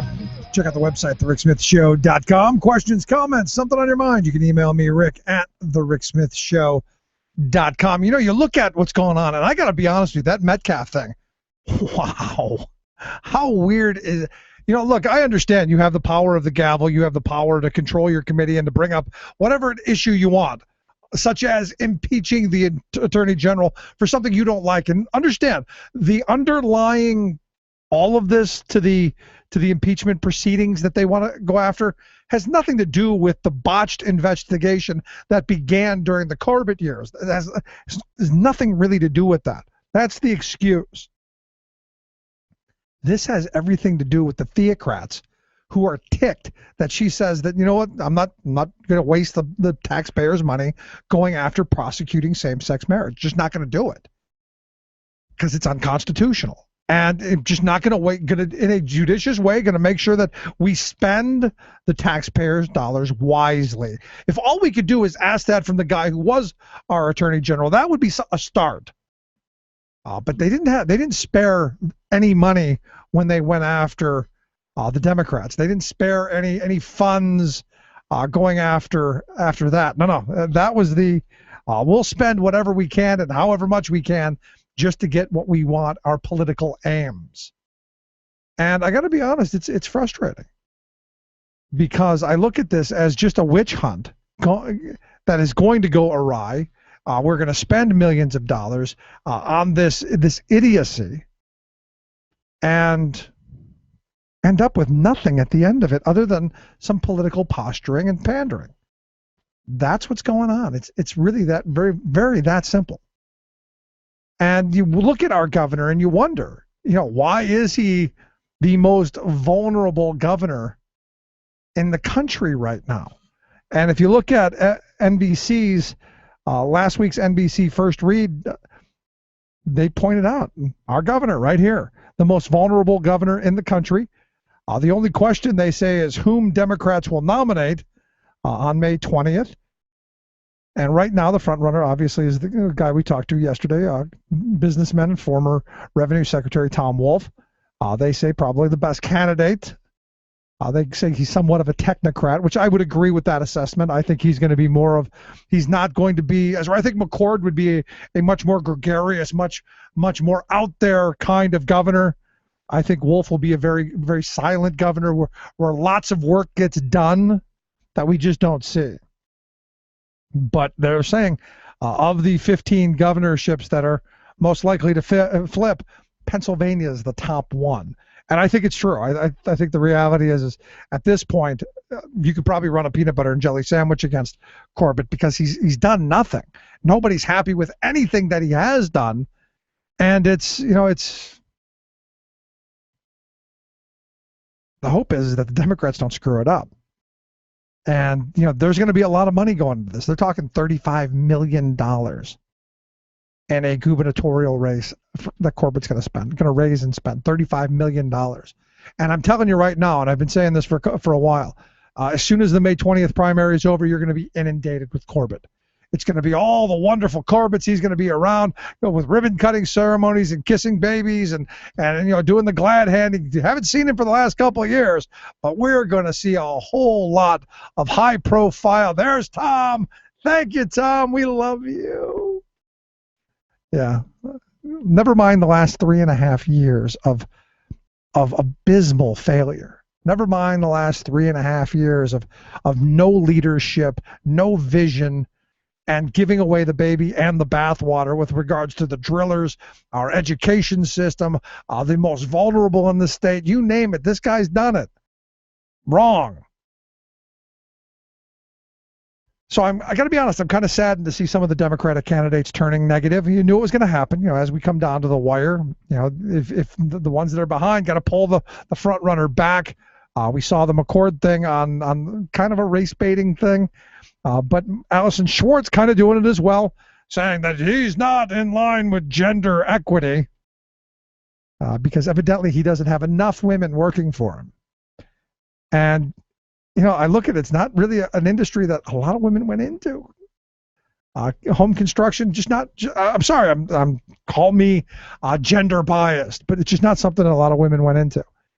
And I found it interesting that Schwartz brought out Barbara Hafer, the former treasurer and auditor general, who didn't have anything to say, but said, you never know. Said, I never saw him do anything wrong, but you never know. I never saw him, not be gender happy, but you never know. And again, I look at this very, very desperate, a very desperate ploy. But that it is what it is, and it'll be interesting to see how, or if the Wolf campaign responds. The initial response is, this is idiocy, and I like it. It's ridiculous, as they said. So we'll see. Here we go. We're down to the wire. We're just 13 days away. Not this coming Tuesday, but the Tuesday after is going to be the big voting day, and that will be the day I say who I vote for. If you know who you're voting for, or if you're still on the fence, I'd love to know who it is, or kind of take my own internal poll. You can email me, rick@thericksmithshow.com. Going to take a quick break. Right back. Stick around. You're listening to The Rick Smith Show. We're working people. Come to talk.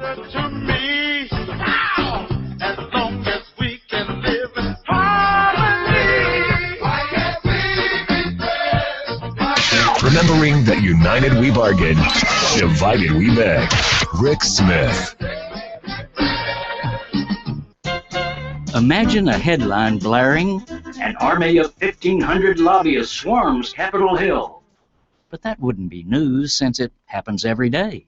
In fact, an occupying army of Gucci-clad corporate lobbyists is permanently encamped in Washington, numbering not a mere 1,500, but more than 12,000.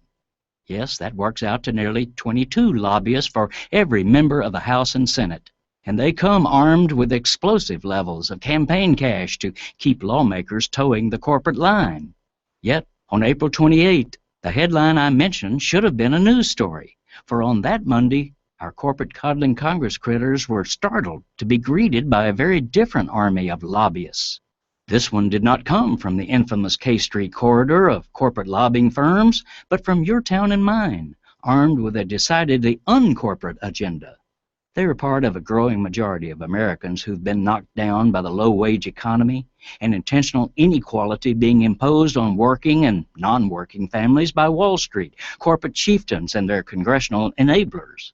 To the surprise of those clueless elites, however, workaday Americans, even the lowest paid and supposedly least powerful, are not going to be passively herded into that plutocratic future. To the contrary, they've been organizing, strategizing, and mobilizing, and the April contingent of 1,500 that went to Congress as the Populist Lobby are members of three fast-growing grassroots groups: National People's Action, National Domestic Workers Alliance, and the Restaurant Opportunities Center. This is Jim Hightower saying, even a dog knows the difference between being stumbled over and being kicked. People know they're being kicked, and they're simply not going to take it. To keep up with or join the grassroots rebellion, go to www.npa-us.org. To get more of Jim Hightower's populist take on what Wall Street and Washington are up to, visit www.hightowerlowdown.org. Would you dive 14 feet deep in the Susquehanna to keep a bridge safe? Would you spend night after night with prisoners to keep your community safe? Would you spend Christmas Eve plowing snow to keep roads safe? AFSCME members do. Men and women who choose to serve in public service. Mine inspectors, 911 dispatchers, healthcare workers, parole agents. You may not think about them, but no, they're all thinking about you. This message brought to you by AFSCME Council 13.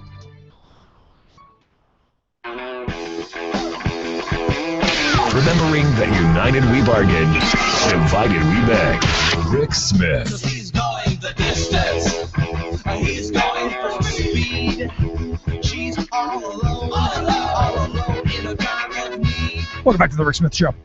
Check out the website, thericksmithshow.com. Questions, comments, something on your mind, you can email me, rick@thericksmithshow.com. So mark it on your calendars. The Coke Crazies are coming to town.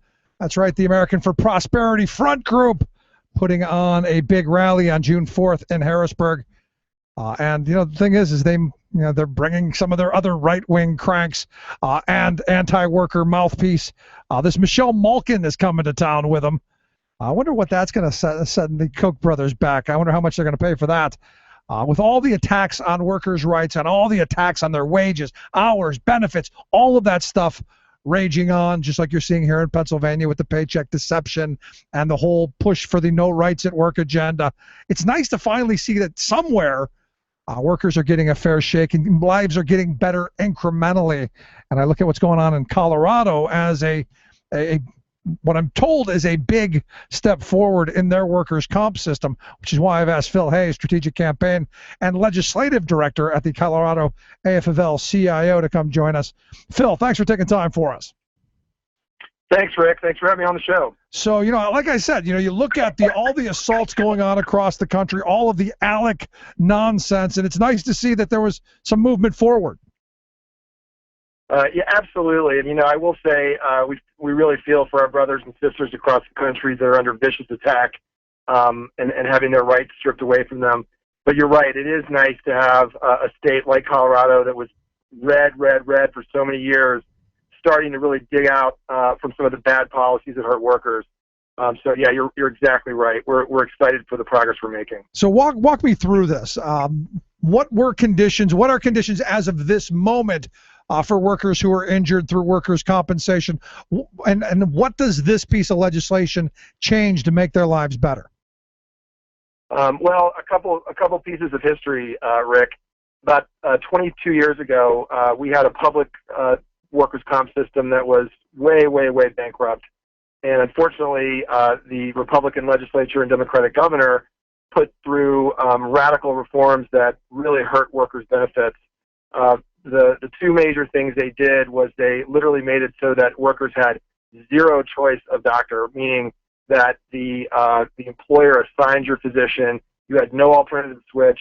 You had nothing that you could do other than to go to the doctor you were assigned. The other thing that they did that was pretty radical and actually still exists, unfortunately, is that they based the benefits on an impairment rating, not a disability rating. And the distinction for your listeners is that an impairment rating is sort of a flat determination of your injury, and they treat you the same as every other worker who has the same injury. A disability rating, which is what most states have, essentially takes into account the work you did and the lost wages you would have over the course of the remaining time that you would be able to work.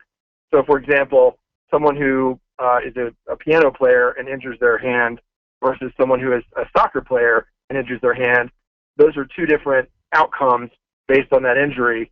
And so those were the two things that really impacted workers 22 years ago. What we were able to do in Colorado this year is expand the choice of doctors from 2 doctors, which is where it was changed in 2007, to choice of 4 doctors. I can give you a little bit more in a minute about why that's important. But what your listeners should understand is that we were basically seeing in the system that in most cases, when there were serious injuries, the employers were assigning doctors who were the hardest, most difficult, and would give the hardest rating to make sure that the benefits were the least possible. And so when we consulted with our plaintiffs' attorneys that represent our members in disputed claims and talked to our leaders about what we needed to do to fix the system, doctor choice ended up being the -- issue that folks wanted us to take on. Yeah, and as you're telling me this stuff, I'm listening to what you're saying.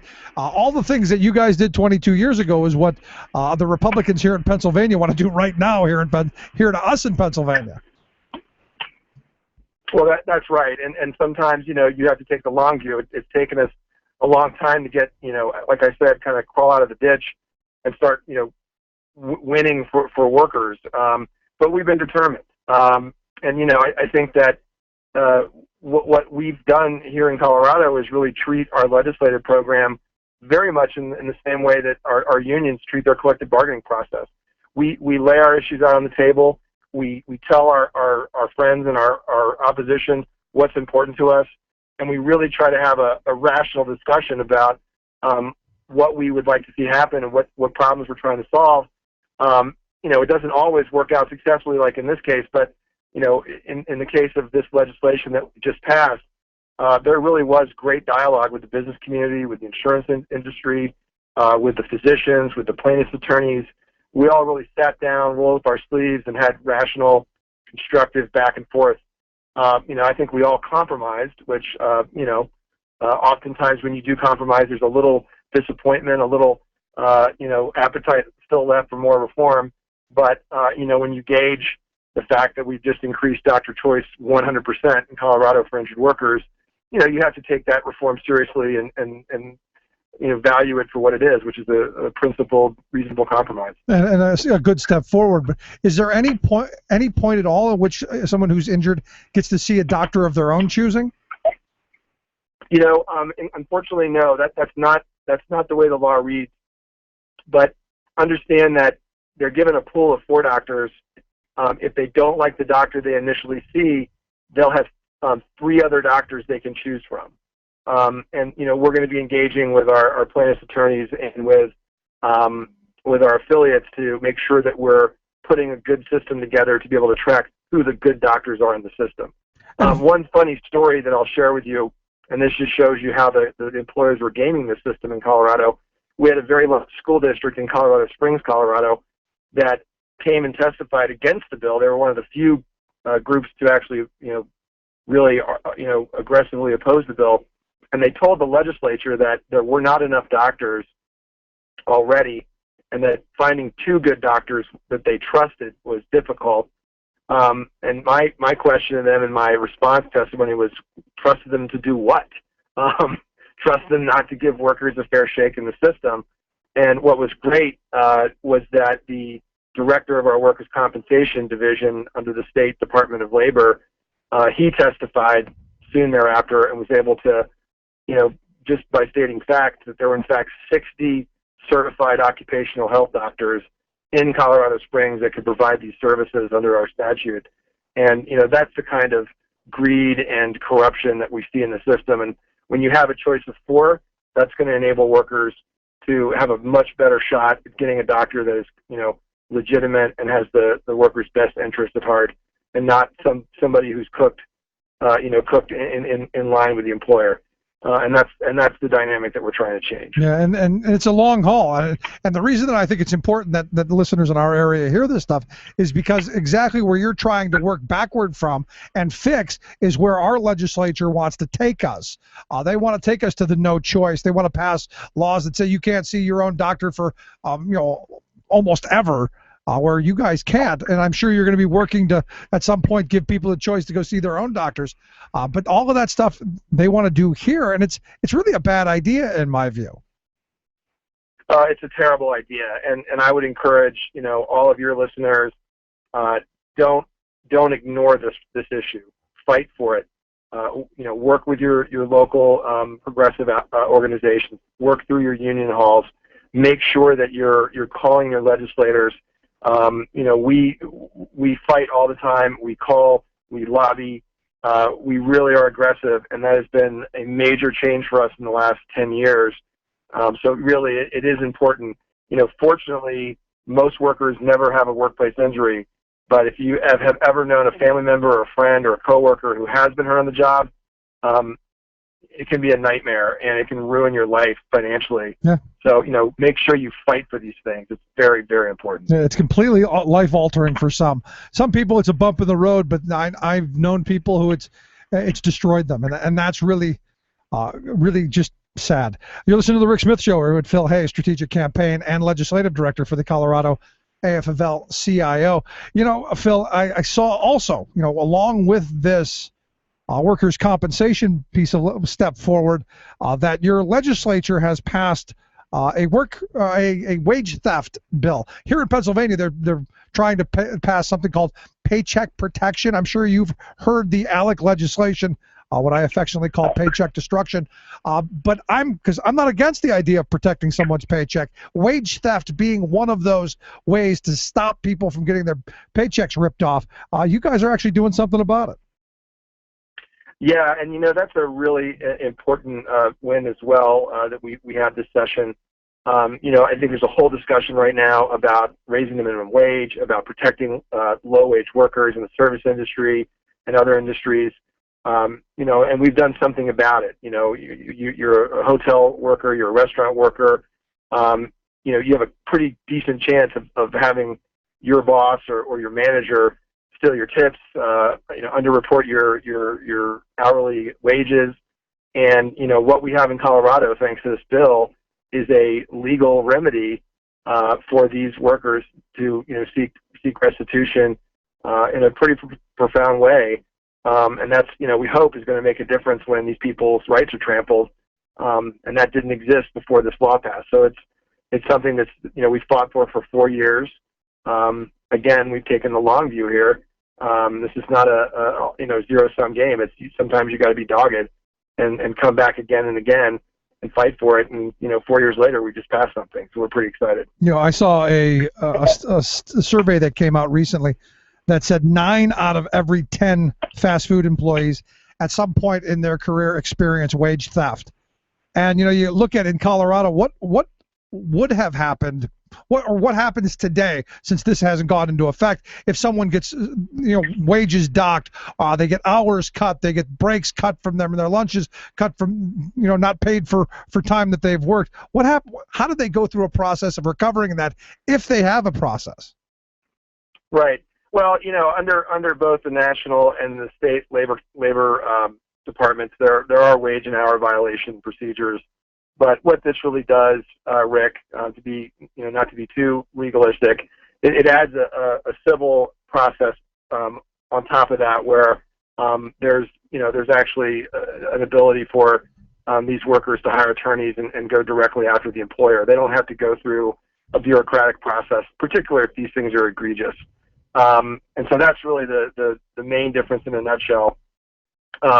You know, my boss, Mike Serbo, was our executive director in Colorado. He was a bartender and a banquet employee with the HERE for 35 years. And, you know, he tells a great story where his bosses used to basically say, "Hey, Mike, why don't you go ahead and clock out? We have to clean up, but I'll make sure you get paid for that later." And that's an overly simplified example, but I mean, that's really what we're talking about when we talk about wage theft. Yeah. Literally people saying, do work and we'll take care of you later, and later really never comes.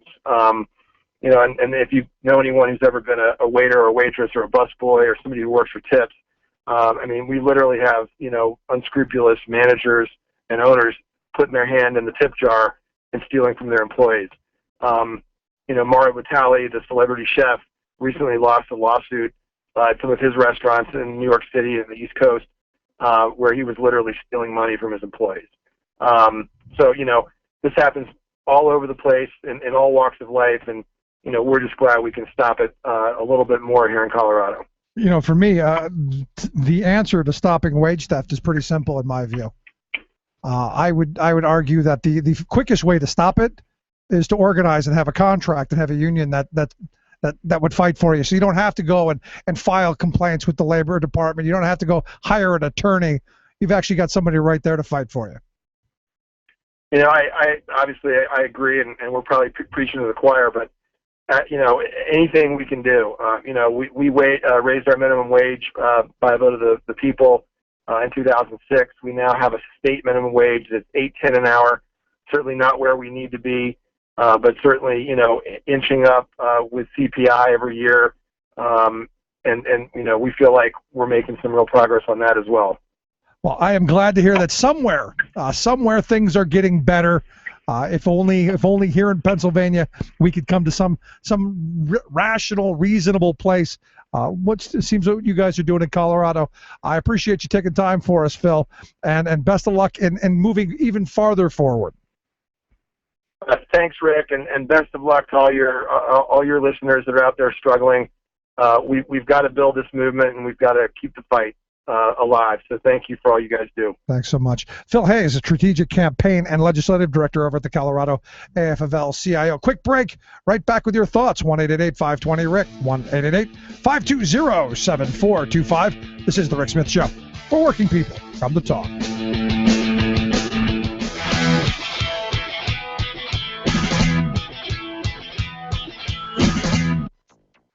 Climate change, once thought of as a problem for the future, has moved firmly into the present. Better buckle up. This is not about frightening people. It's about facing realities that we face today. Green News Report special coverage. A street collapsing after a heavy downpour in Baltimore last week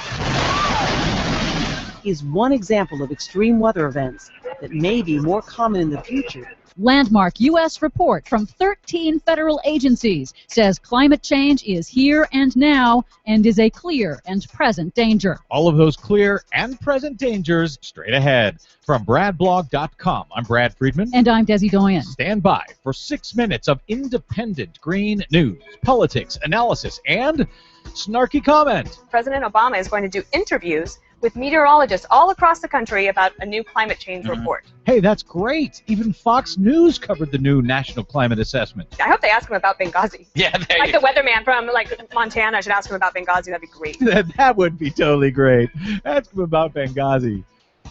Idiots. This is your Green News Report.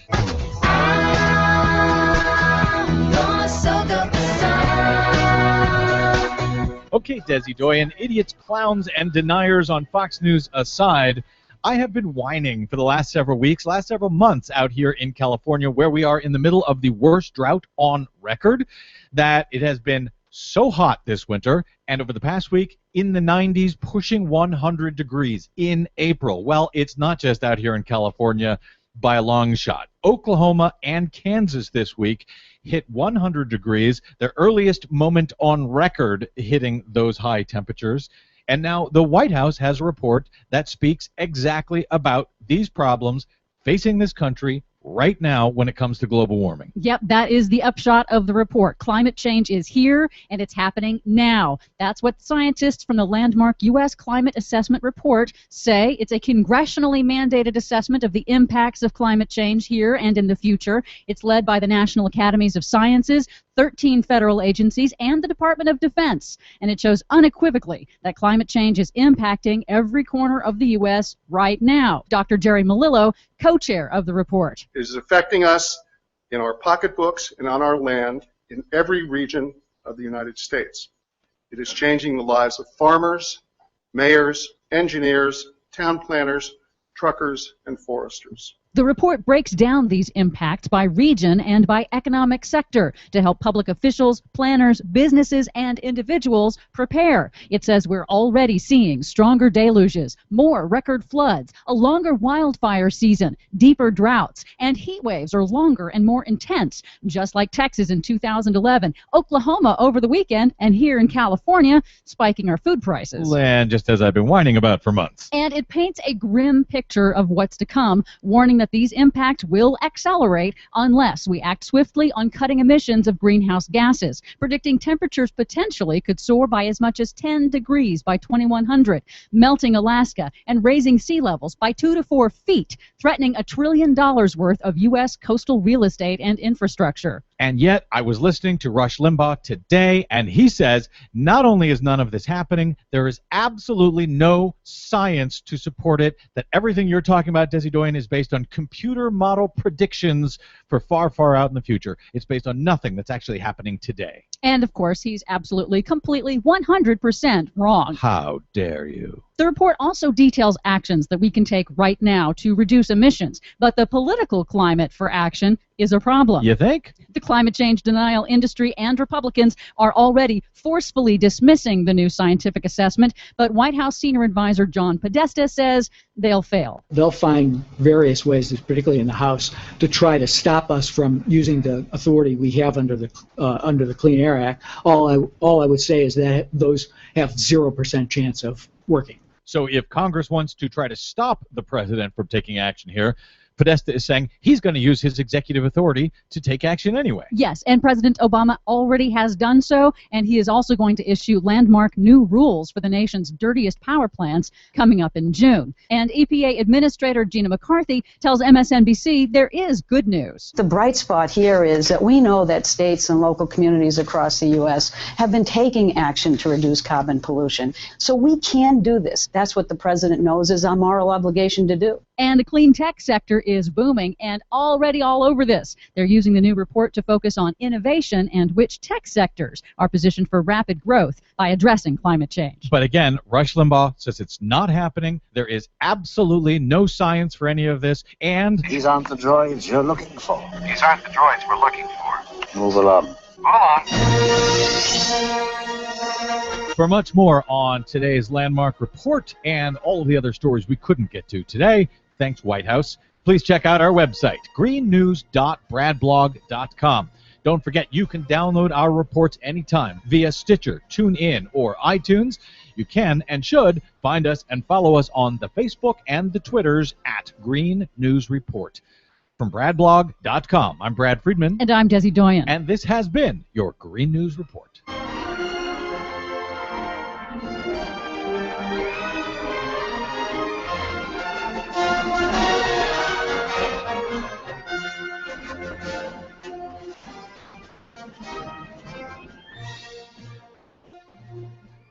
The man who sends the investor class diving for their tax shelters. Rick Smith. The rich pay too much taxes, the poor get way too much.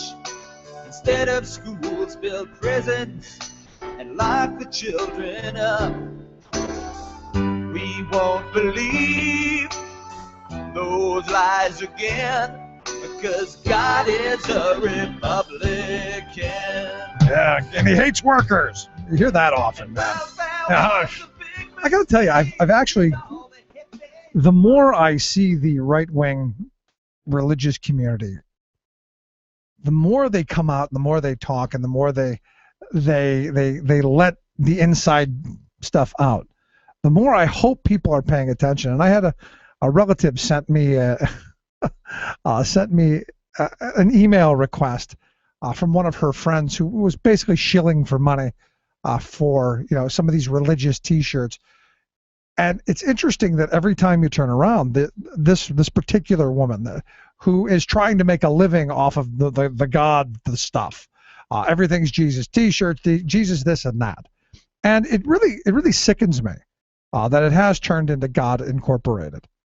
And you listen to someone like her talk about how her worldview is, and there are this segment of the population where their worldview is very, very twisted because they have some biblical theological ideology that tells them that unions are bad, that collective action is bad, and that demanding better working conditions is somehow bad, and that only thing that works is the free market.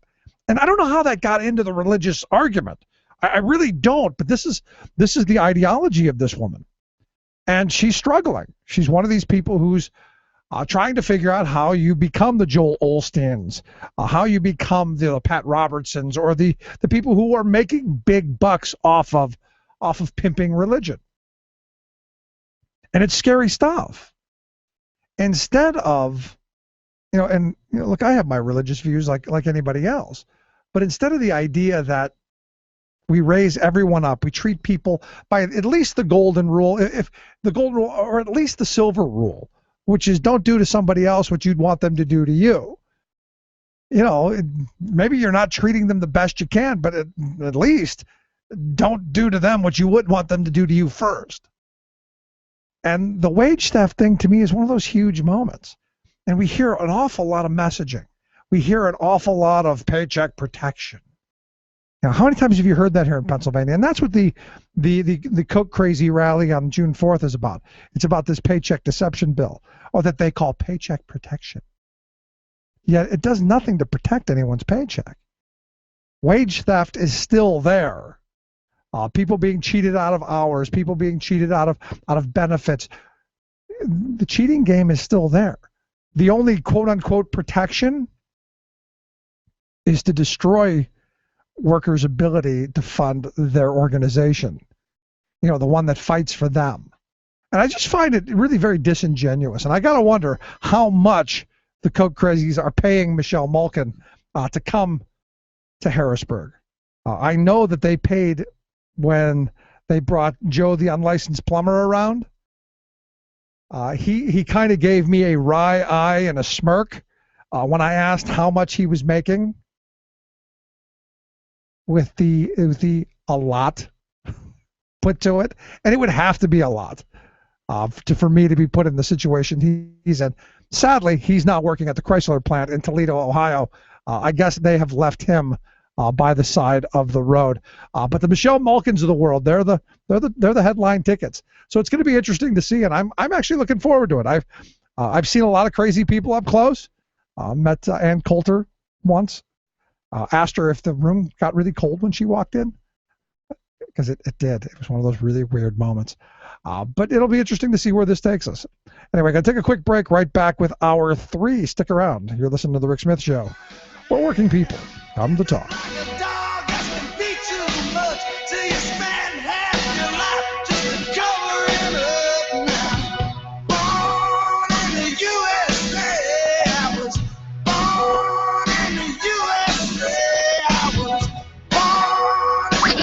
The Rick Smith Show, changing America for the better.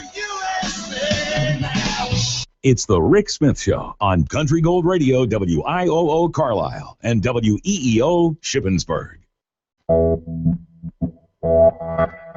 You're listening to WIN, Workers Independent News, a production of Diversified Media Enterprises. I'm Doug Cunningham. Fast food workers agitating for $15 an hour and the right to form unions without employer interference will have what they say is a major announcement about their nationwide campaign Wednesday in New York. The workers are holding a press conference at noon Eastern Time today at a McDonald's on 6th Avenue in New York City. The fast food worker movement started in New York City in November of 2012 with 200 workers walking off their jobs demanding a minimum of $15 an hour and the right to organize unions without retaliation. The movement has since spread to 100 cities. In New York, California, and Michigan, fast food workers have filed class action lawsuits alleging wage theft at McDonald's. The current push in Seattle for a $15 an hour citywide minimum wage was inspired by this fast food worker movement. A coalition of building trades unions, including IBEW, iron workers, laborers, painters and allied trades, bricklayers, carpenters, operating engineers, and cement masons, has come together in the new Dakota Construction Careers campaign. The coalition is meeting with workers this month to educate and engage them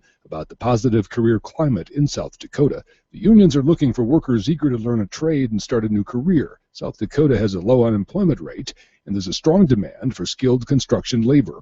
Workers who join the Dakota Construction Careers campaign will be able to train and develop specific skill sets relevant to their careers without racking up education and training debt. The unions are offering apprenticeship programs that lead to well-paid construction careers. The building trades unions this month are hosting open houses for workers interested in construction careers in Pierre, Rapid City, Aberdeen, and Sioux Falls, South Dakota. Protests are starting today at the FCC in Washington over a proposal that could end net neutrality. Organized by popular resistance and supported by other groups that support net neutrality, the daily protests will lead up to the May 15th FCC meeting. Net neutrality is the concept of equal access to the Internet regardless of wealth or money power. The protests beginning today are urging the FCC to reject a proposal to end net neutrality and to reclassify broadband Internet access as a telecommunications service so the FCC can regulate it. Organizers say there will be daily FCC protests until the next meeting of the FCC on May 15th.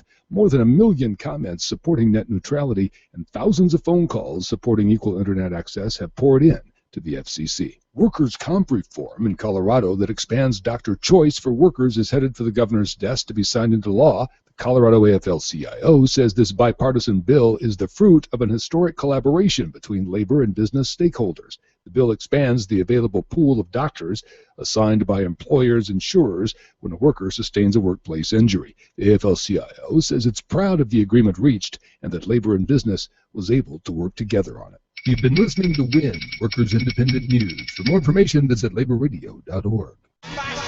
Remembering that united we bargain, divided we beg. Rick Smith. To this fight will take my union gun. Gonna end this world of slavery for this war is one you're bound to lose. You fascists are bound to lose.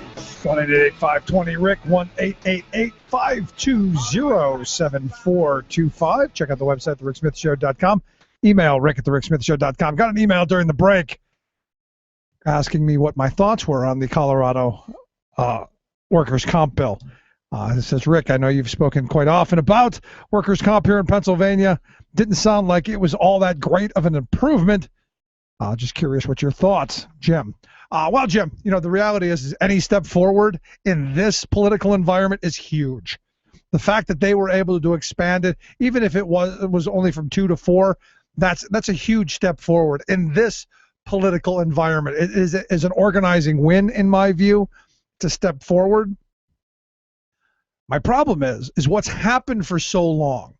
And it's because we in the working class really, honestly and truthfully, we have become complacent for too long. And I remember in '96 when they did all of the changes here in Pennsylvania, all the really negative, horrible, destructive changes to workers' compensation, the kind that made me at the time, and I still believe this today, that made me say we chuck the whole system. Chuck the entire workers' comp system and give me back my constitutional right to be able to sue. Because you do know, and workers' comp is one of those things that, and this is where the libertarians and the way out crazy Tea Party people and average everyday working people should be going, well, yeah, that's makes sense. All my people who love to say, I carry my Constitution in my pocket. Did you ever read it? But for those people, I go, what it's turned into, the grand compromise, the grand bargain, if you will, back 100 and some years ago, was that for workers giving up their constitutional right to their day in court, they would not be denied, they would not be challenged, they would not be asserted blame, they would not have to prove their injury, they would get medical care, they would get replacement wages, and that's how it would work. Well, as we've moved over especially the last 25 years, as we've moved in these last 25 years, it's all been about business restricting even further the ability of workers to be able to get their end of the bargain, the health care, the wage loss, the long-term ability to see their own doctors, the ability to challenge doctors' rulings, all of this stuff. And every time you turn around, like right now, there's 3 or 4 pieces of legislation banging around in the General Assembly. Some of them wanting to do what's going on and what was happening in Colorado, where you're never going to see your own doctor. Companies can tell you who you go see. The one that is there now would move that from 90 days to 180 days that you would have to see the company doctor. And then, once they get to the 180 days, what's next. Eventually you get down the road to where, well, it's gone. You get no choice. So as I look at this and understand, I'm coming at it from a position of I believe the system is so badly broken that it's time to maybe scrap it and start over. Give me back the right to go and sue before a jury of my peers and a jury of the company's peers. Now, the companies don't want that. They like it the way it is. Because understand, right away, business figured out how to profit from it, especially the Manufacturing Association. Because they set up a huge insurance company. So the manufacturers, think of this game for a second. Think of how this works. The Manufacturers Association, who are all the people who employ workers who get injured, they make the workers as a part of their wage package, which is worked into the cost of employing someone.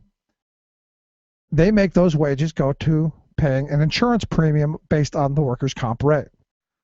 They pay it to themselves. I mean, think about this for a second. They pay the premium to themselves, to the association, or as I like to call it, the union of employers, of manufacturing employers. But we're against unions. Unions are bad unless they're for us. And look, as a union guy, I'm not against the manufacturers having a union. I'm just not. They have their association, their group that pushes their ideas. I think we should have ours as well. Just a thought. But here we've been paying all these premiums to the company. We're paying them. And what I find interesting is they didn't take that money and they lobby our legislature. They lobby our politicians for laws that are beneficial to them, to restrict access, to restrict, types of care, to cut down on the amount of wage loss you're allowed to collect, and all of these very onerous, very difficult obstacles and hoops, and all of this stuff that they've put in the way, specifically to deny you access to what you constitutionally gave up, was the right to some compensation, some health care, and the ability to support your family. So as I look at what's going on there, Jim, the sad reality is I don't think it's a great deal, but for Colorado, it's a huge step forward. If it's something that we were talking about here, I would say it's a huge step backward. But it is what the Daryl Metcalfs of the world and the Stephen Blooms and the other right-wing cranks that we've got here, the Koch brother crazies that we've got here in Pennsylvania, it's what they want. And this is where I get this uneasy feeling when people start telling me that there's no difference in the goals and the aims of workers and their companies. There's no difference. They all have the same ideas. They all have the same wants and goals and the same interests. And I say, not so much. No, I disagree. Fundamentally disagree with that argument.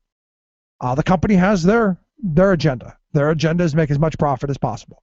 Pretty simple agenda.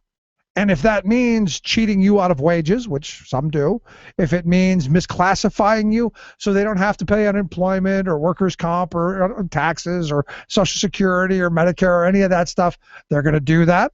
If it means cutting corners with safety so that maybe your health's at risk and maybe you're at risk, but they save a couple of bucks, that's their interest. There's a bunch of these things where you go, fundamentally, there are very different interests. And what I've always said, you look at the number of, a couple weeks ago we talked about Workers' Memorial Day on the 28th of April. We talked about May Day, the day where workers celebrate international solidarity with the people who have died on the job. So you've got these 2 days, we're almost right next to each other. And I've always said,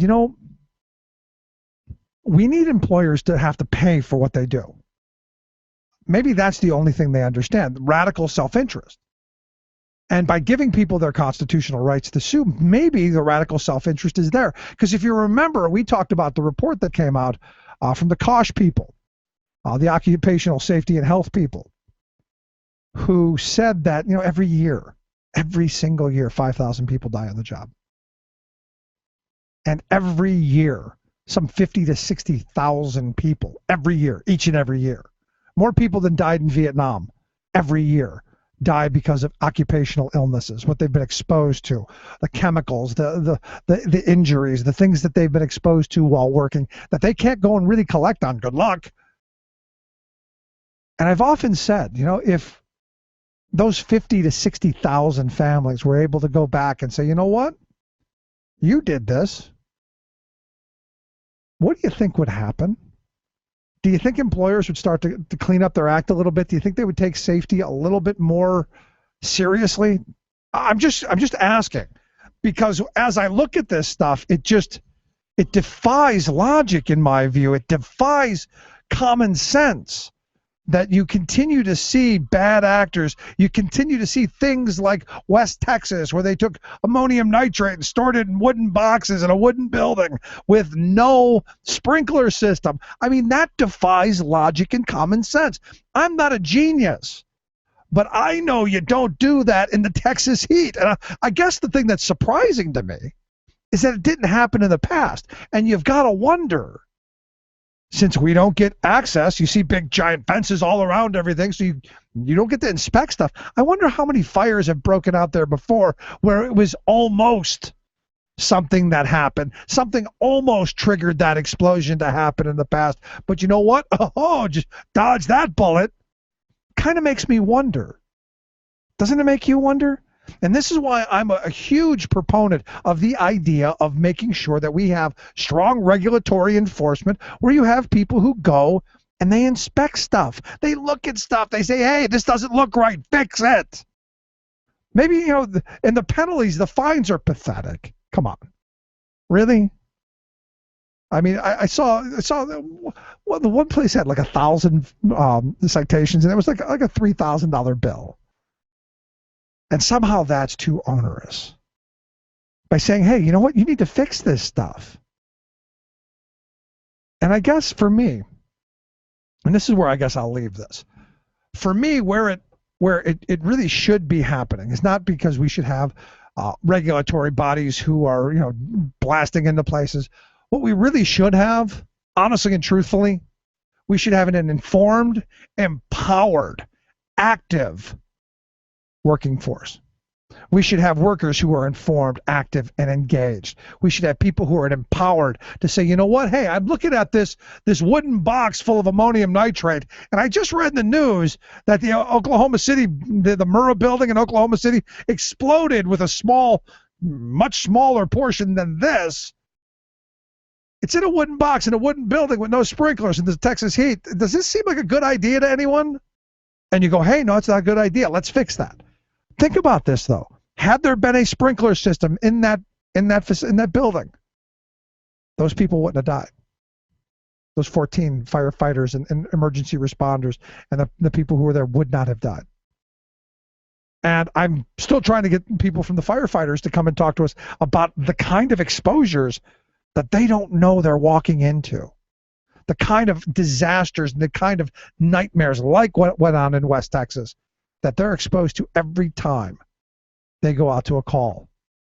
And yet what we hear from our governor and from the Republicans is we need to steal their pensions. That's the thank you I guess we give. Kind of makes you think, doesn't it?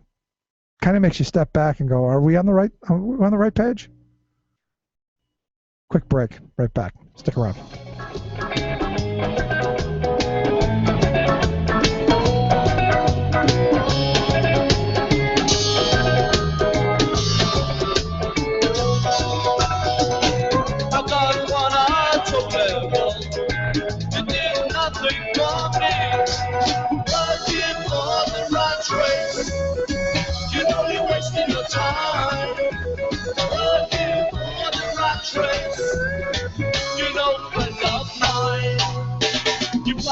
Your conversation to press the college bar. Just talking about your mother, that is Jaguar. Wear your political t-shirt, sacred college scar. Where common sense, reason, and community come together. The Rick Smith Show. Do you ever want to be president? No. Ever? No, I really... Never. You'll never run. Tim, I have no intention. It's May 7th, 2014. I'm Luke Vargas for Talk Radio News Service at the United Nations, here to recap the day's global news headlines in 2 minutes. At the top, the voice of Tim Russert, longtime host of NBC's Meet the Press, who passed away in 2008. Today would be his 64th birthday. Russian President Vladimir Putin said today he was calling back roughly 40,000 troops from the Ukrainian border, though he didn't specify where exactly they were going. He also said separatists in Donetsk should postpone their secession referendum scheduled for Sunday. But Putin said he doesn't give orders to the separatists, so will they listen?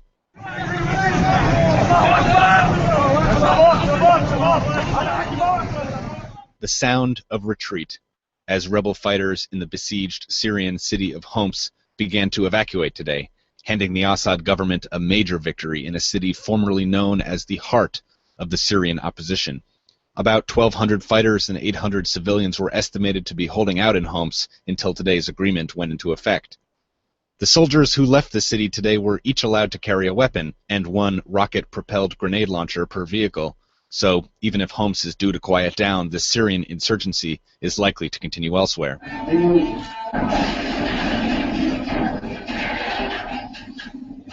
New tensions in the South China Sea as a Chinese vessel rams a pair of Vietnamese Navy ships, injuring at least 6. Vietnam says it controls the waters where China's state-run oil company placed a massive drilling rig this week. Last month, the Philippines took China to a global court in The Hague, saying Beijing's stated ownership of nearly 90% of the South China Sea is a violation of international law. Will Vietnam follow suit? And that's all the time we have. For more global news headlines, visit talkradionews.com.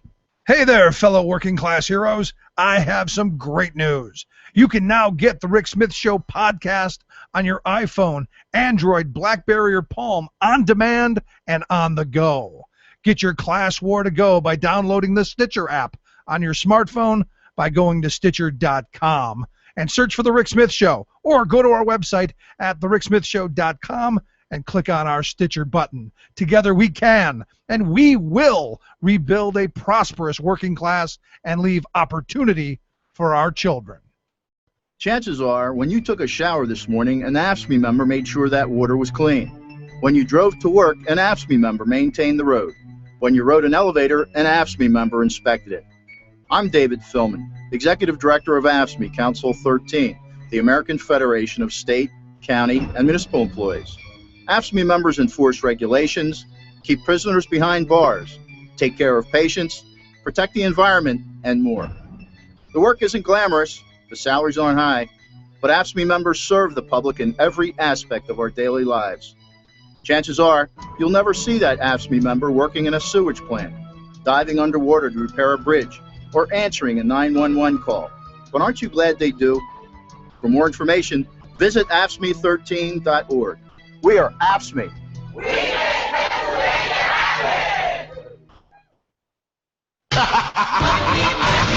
Exposing that free trade is never free. The Rick Smith Show. Everybody's got a price. Everybody's gonna pay. 'Cause the $1 Million Man always gets his way. Yes. Yeah, always. And money always gets their way, don't they? I mean, when you look at it, and I guess I'm not shocked. The Princeton Northwestern report that came out said, yeah, get over it. It's an oligarchy. The entire nation, get over it. The rich get what they want, and you, well, screw you. You get nothing. And you'll like it. Sad stuff. Anyway, if you missed any portion of the program, ricksmithshow.com. That's where you go to get the podcast. Stitcher, smartphone, all of that. Or you can just watch it right on the website. Just go there, and you can even watch the video of me flailing my arms around. Brian sent me an email yesterday after talking about smoking. He said the other day you brought up some numbers on smokers by generation that were quite disturbing. He said, I had been led to believe that smoking was going down, not up. And I didn't say it was going up. What I said was, according to the National Health Interview Survey, by age group, the number of people who are smoking, the 18 to 24 group is about 17.3, 25 to 44, 21.6, 45 to 64, 19.5, and those over 65, 8.9. And I would argue that as you get older, you kind of start going, I need to quit. Because you're young, you're bulletproof, or you think you are. And then you get hooked. You start when you're maybe a teenager, you're 18, you get hooked into it, and by the time you get into your mid-20s, early 30s, now you're really hooked into it. And then you get to your 40s, and the doctor starts going, hey, you want to die at 50? And you start trying to quit. And then by the time you get to be 65, you've probably had your first heart attack, probably had some form of lung cancer or emphysema or some of that other stuff, the COPD, the smoker's cocktail. Maybe you had some of that. That's when you start quitting. Because according to the CDC, smoking is the leading cause of preventable illness and death in our country, accounting for some 20% of all deaths in the country. I mean, think about this. It's the only product that if you use it right, it's the only thing we sell over the counter legally, that if you use it right, it's going to kill you. It's going to kill you.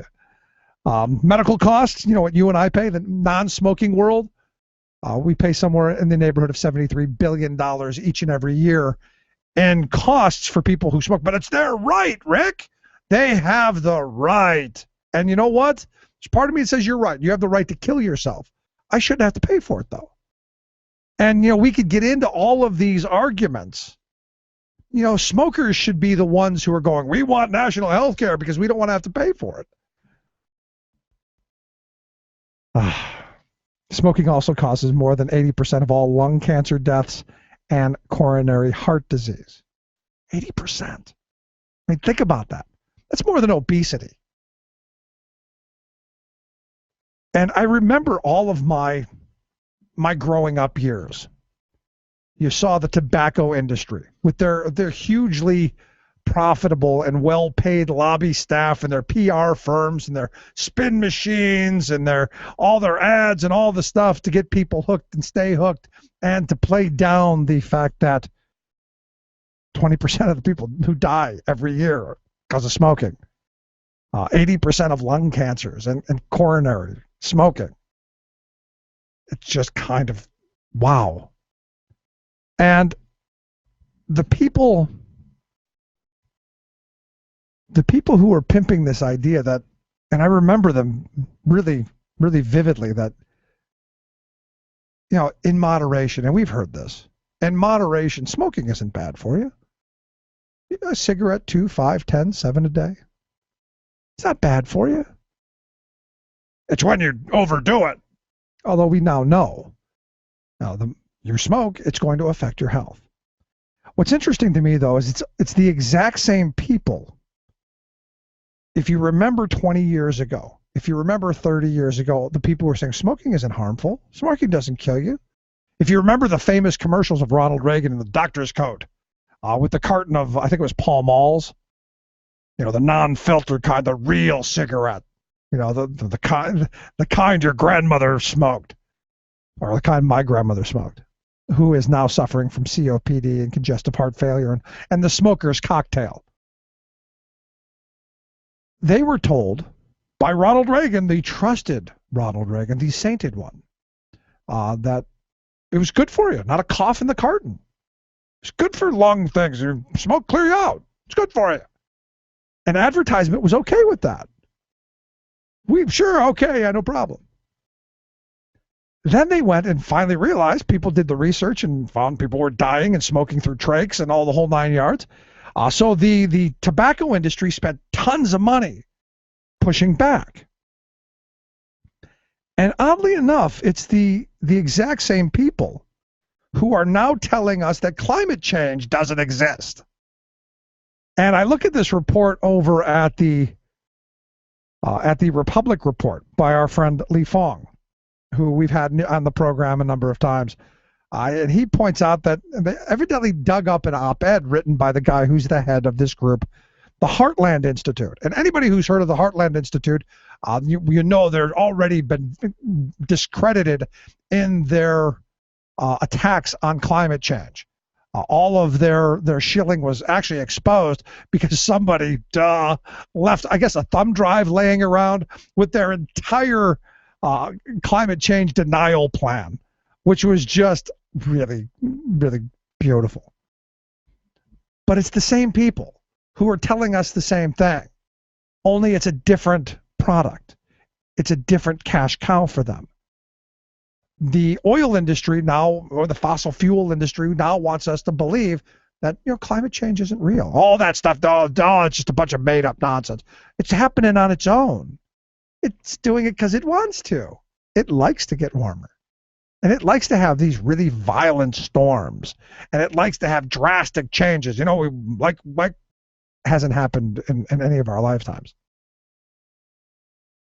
It's the exact same people, which I just find very interesting. And then you couple that with the Drillapalooza that went on in the Capitol, over at the Capitol yesterday, where they brought all these people in who are given this false choice of, you can have a job and die early, or you can have a clean environment and starve and die early. That's what they think their options are. And sadly, what we've got is a political culture who says, okay, those are your options, figure it out, slug it out. I remember when Patriot Coal was trying to steal their retiree health care and destroy the pensions for the miners. Because if you remember the whole story, Peabody Coal had made this subsidiary that they were going to then move all of their liabilities over to and most of their unionized workforce and then cut it off to die. So to go through bankruptcy and wipe it all off. It was a way of flushing the liabilities off onto the federal government, and you and I would pick up the cost, and they would profit from it. Very much a Romney-esque corporate ideology. Fortunately, the workers said no, and they fought, and they got arrested, and they took to the streets, and there's been some agreement. I don't know that it's the greatest, but it's something better than what they were going to get, which was a giant zero. But I remember talking to these miners who were my age, maybe a little bit older, maybe in their early 60s, who were broken, bent over, crippled, breathing, illnesses, all of this stuff. And they knew going down in the mines, they were going to live 10, 15 years less. That was the trade-off. You're going to go and be able to support your family and make a decent living. But you know what? Sorry, you're going to die early. And they were okay with that because that's what the options were. The options were lead a difficult, struggling life that's going to last 15 years longer, or lead a pretty decent, fairly comfortable life for your family and give them maybe some opportunity and die 15 years early. And I keep saying, you know what, there've got to be other choices. A and B just don't seem to be working for me. There's got to be a C choice, no? And I go and this quote in the Patriot News story has just grabbed me. That people cheered when the person speaking from the dais brought up the Delaware River Basin Commission. When the person behind the microphone said, environmentalists who want to shut down our opportunity in the name of water quality and the environment, and you cheer for that. That, my friends, doesn't seem to make a lot of sense to me. It just doesn't. It's just very, very strange. And this whole idea of false choices, something we seriously need to be looking into. Quick break, right back. Stick around. You listen to The Rick Smith Show.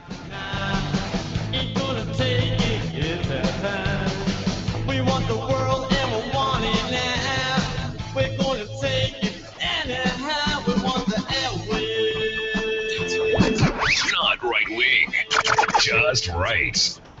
The Rick Smith Show.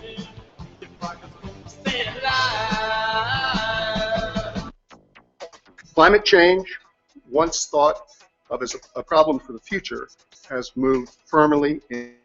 Better buckle up. This is not about frightening people. It's about facing realities that we face today. Green News Report special coverage. A street collapsing after a heavy downpour in Baltimore last week is one example of extreme weather events that may be more common in the future. Landmark U.S. report from 13 federal agencies says climate change is here and now and is a clear and present danger. All of those clear and present dangers. BradBlog.com. I'm Brad Friedman. And I'm Desi Doyen. Stand by for 6 minutes of independent green news, politics, analysis, and snarky comment. President Obama is going to do interviews with meteorologists all across the country about a new climate change report. Hey, that's great. Even Fox News covered the new National Climate Assessment. I hope they ask him about Benghazi. Yeah, there like you the weatherman from Montana should ask him about Benghazi. That'd be great. That would be totally great. Ask him about Benghazi.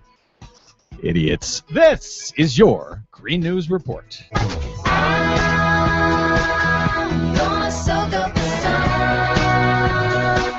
Okay, Desi Doyen, idiots, clowns, and deniers on Fox News aside, I have been whining for the last several weeks, last several months out here in California, where we are in the middle of the worst drought on record, that it has been so hot this winter, and over the past week, in the 90s, pushing 100 degrees in April. Well, it's not just out here in California by a long shot. Oklahoma and Kansas this week hit 100 degrees, their earliest moment on record hitting those high temperatures. And now the White House has a report that speaks exactly about these problems facing this country right now when it comes to global warming. Yep, that is the upshot of the report. Climate change is here, and it's happening now. That's what scientists from the landmark U.S. Climate Assessment Report say. It's a congressionally mandated assessment of the impacts of climate change here and in the future. It's led by the National Academies of Sciences, 13 federal agencies, and the Department of Defense. And it shows unequivocally that climate change is impacting every corner of the U.S. right now. Dr. Jerry Melillo, co-chair of the report. It is affecting us in our pocketbooks and on our land in every region of the United States. It is changing the lives of farmers, mayors, engineers, town planners, truckers, and foresters. The report breaks down these impacts by region and by economic sector to help public officials, planners, businesses, and individuals prepare. It says we're already seeing stronger deluges, more record floods, a longer wildfire season, deeper droughts, and heat waves are longer and more intense, just like Texas in 2011, Oklahoma over the weekend, and here in California, spiking our food prices. And just as I've been whining about for months. And it paints a grim picture of what's to come, warning that these impacts will accelerate unless we act swiftly on cutting emissions of greenhouse gases, predicting temperatures potentially could soar by as much as 10 degrees by 2100, melting Alaska and raising sea levels by 2 to 4 feet, threatening $1 trillion worth of U.S. coastal real estate and infrastructure. And yet, I was listening to Rush Limbaugh today, and he says not only is none of this happening, there is absolutely no science to support it, that everything you're talking about, Desi Doyen, is based on computer model predictions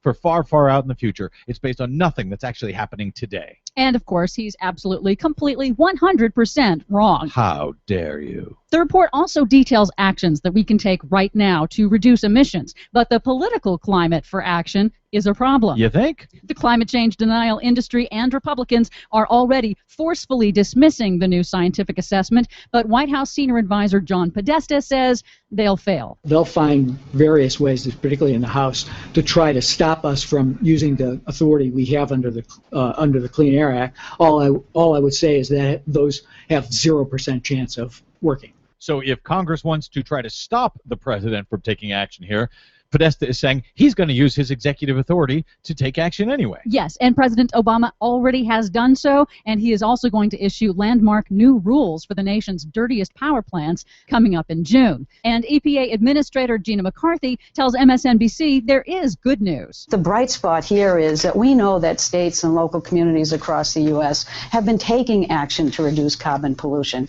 So we can do this. That's what the president knows is our moral obligation to do. And the clean tech sector is booming and already all over this. They're using the new report to focus on innovation and which tech sectors are positioned for rapid growth by addressing climate change. But again, Rush Limbaugh says it's not happening. There is absolutely no science for any of this, and These aren't the droids you're looking for. These aren't the droids we're looking for. Move along. Move along. for much more on today's landmark report and all of the other stories we couldn't get to today, thanks White House, please check out our website, greennews.bradblog.com. Don't forget, you can download our reports anytime via Stitcher, TuneIn, or iTunes. You can and should find us and follow us on the Facebook and the Twitters at Green News Report. From bradblog.com, I'm Brad Friedman. And I'm Desi Doyen. And this has been your Green News Report.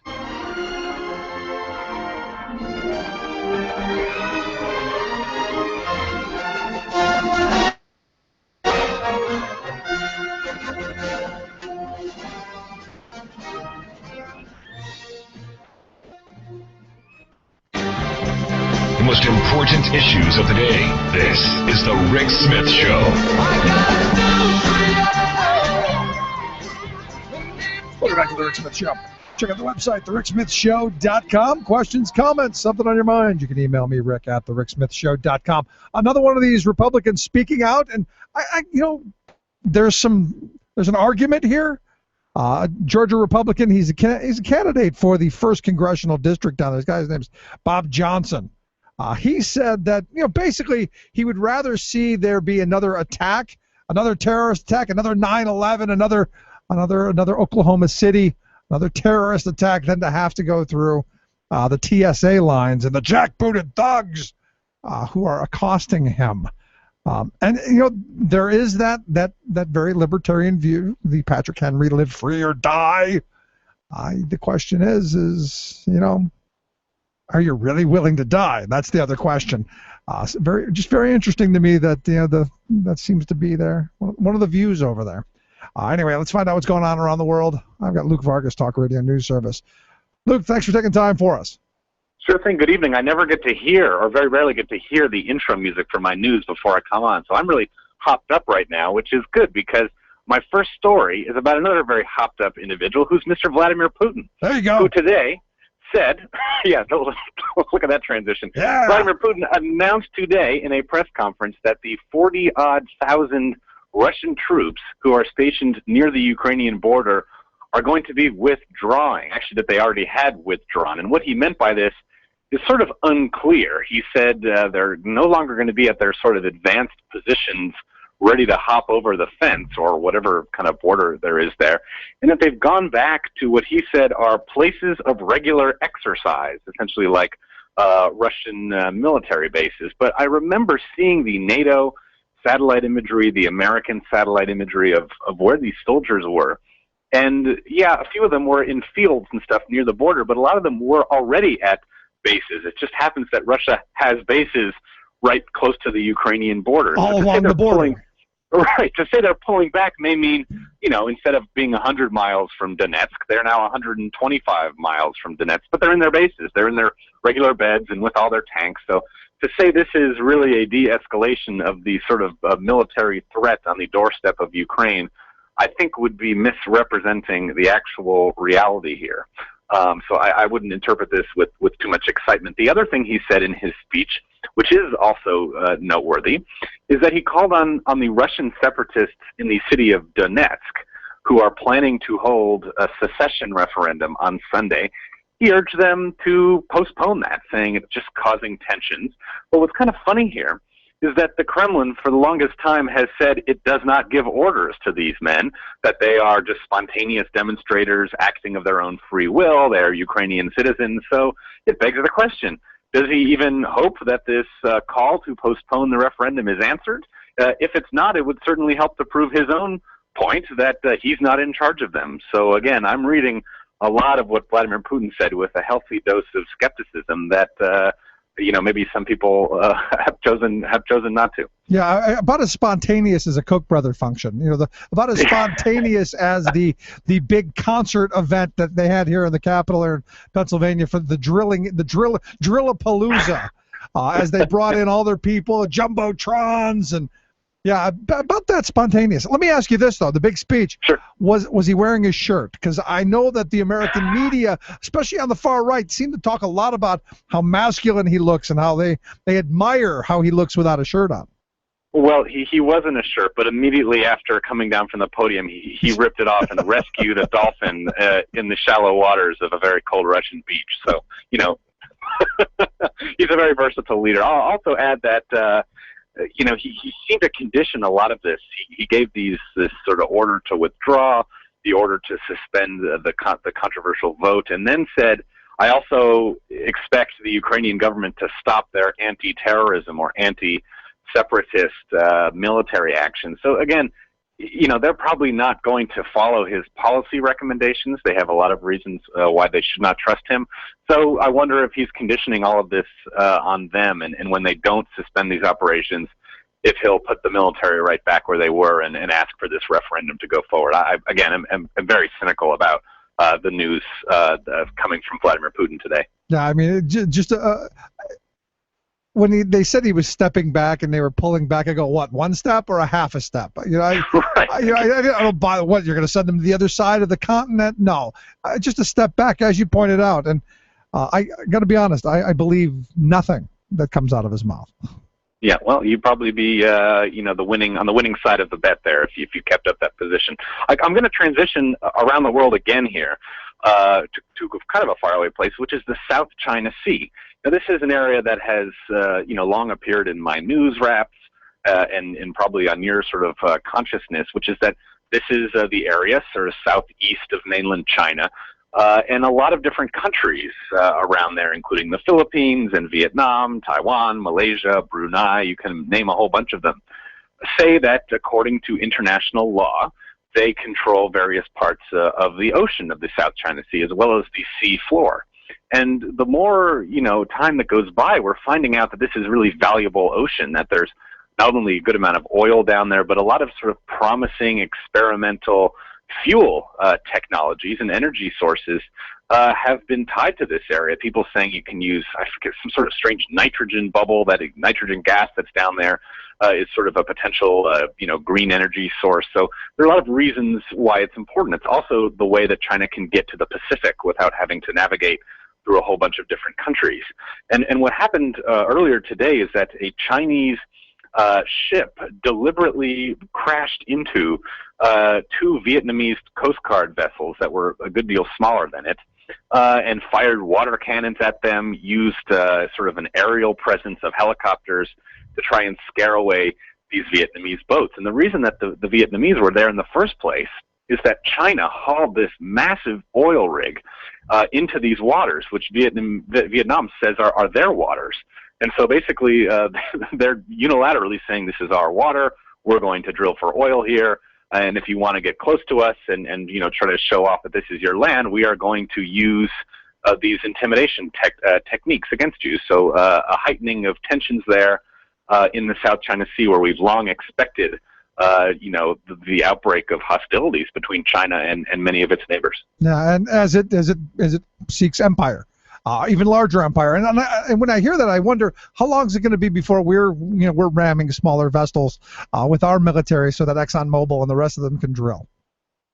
I don't have an answer to that. I mean, we have been able to exert our own military, control of the oceans pretty well. There are not a lot of countries that are trying to claim the waters that we have, and I guess our sort of geographic position makes that a little bit easier to do.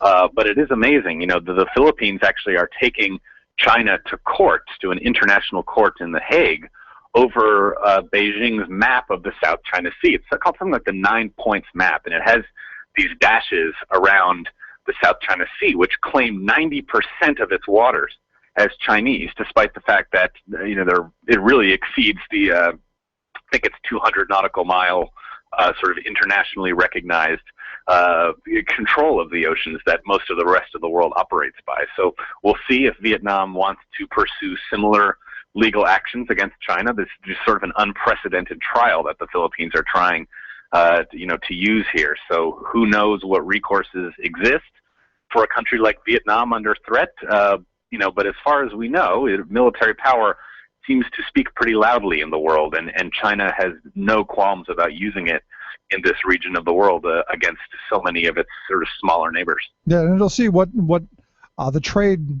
bodies, the WTO and the rest of them, what kind of power that they have to be able to protect the smaller countries. Well, yes, and Vietnam enjoys $50 billion of yearly bilateral trade with China. So, if they do go to international court and win any sort of injunction against China, if there's any sort of outbreak of direct hostilities between them, in exchange of fire, China very easily could cripple the Vietnamese economy just by reducing, even by a fraction, the kind of trade they have with the small countries. So again, a lot at risk.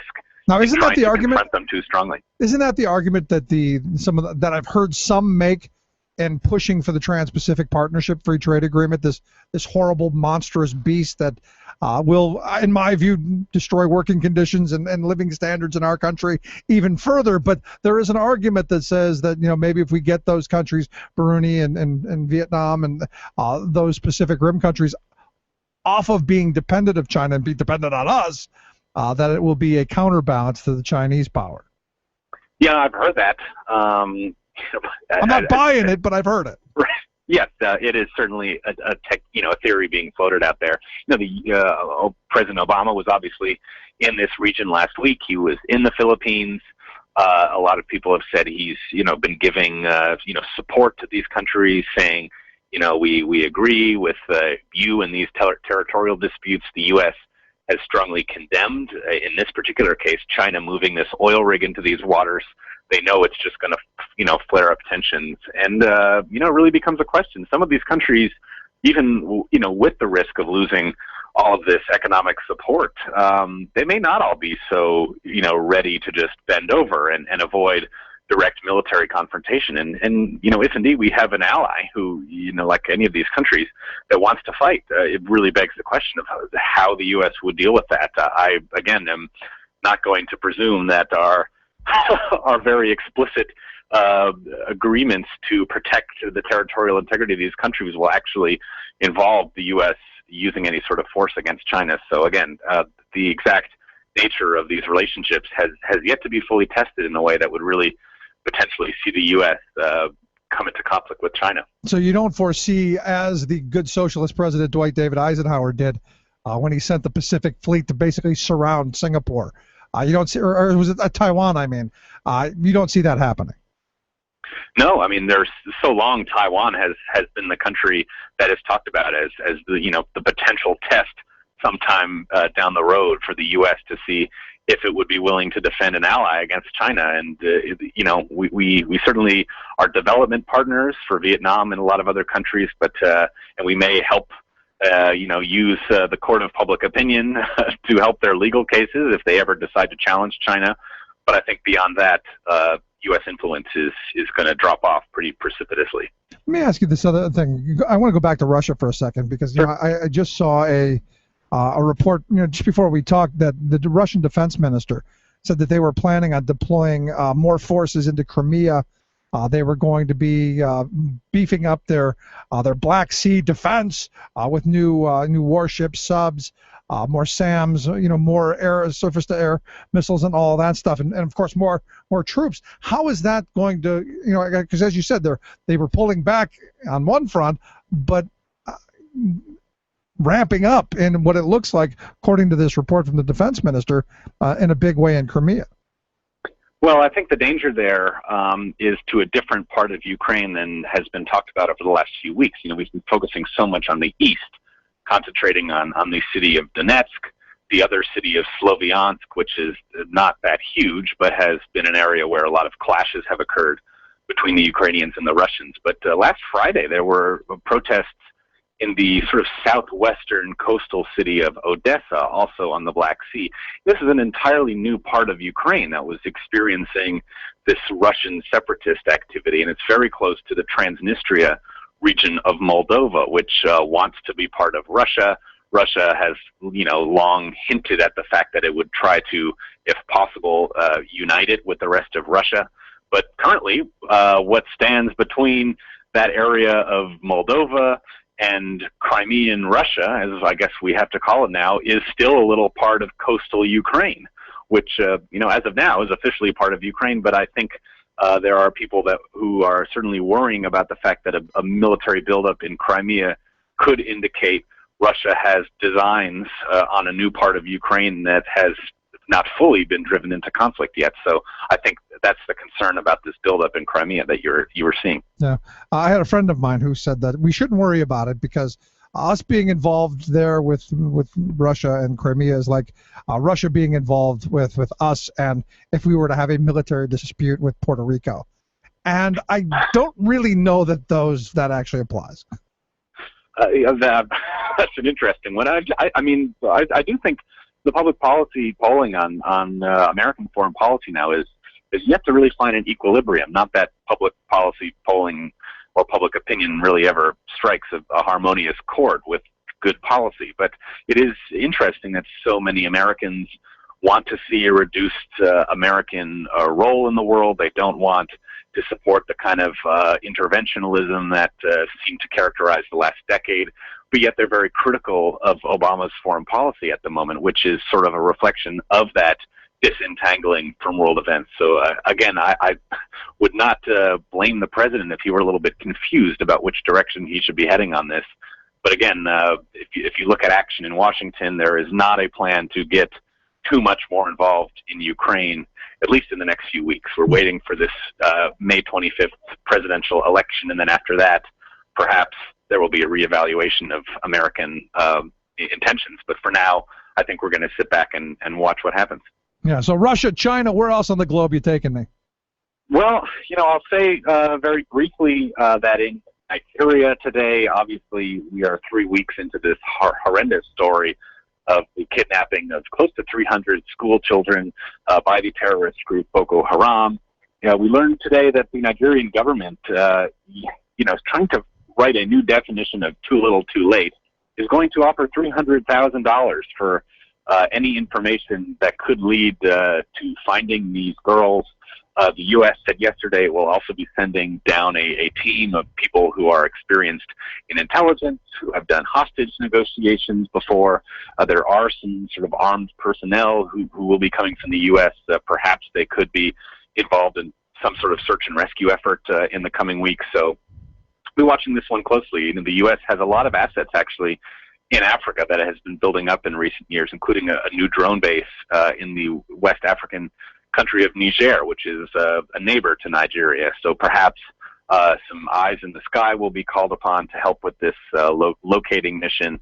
It remains to be seen, though, whether they'll be successful. This is a really tough region of the world to work, and if these girls are taken out of Nigeria, the prospects of finding them get much worse because the surrounding countries just don't have really any robust security services to call upon to perhaps assist in any sort of rescue. Now, is it the number? Is it the 300 at once that caught someone's attention? Because reports that I've been reading, this is nothing new. This is the large number caught their attention, but human trafficking is huge in this region of the world.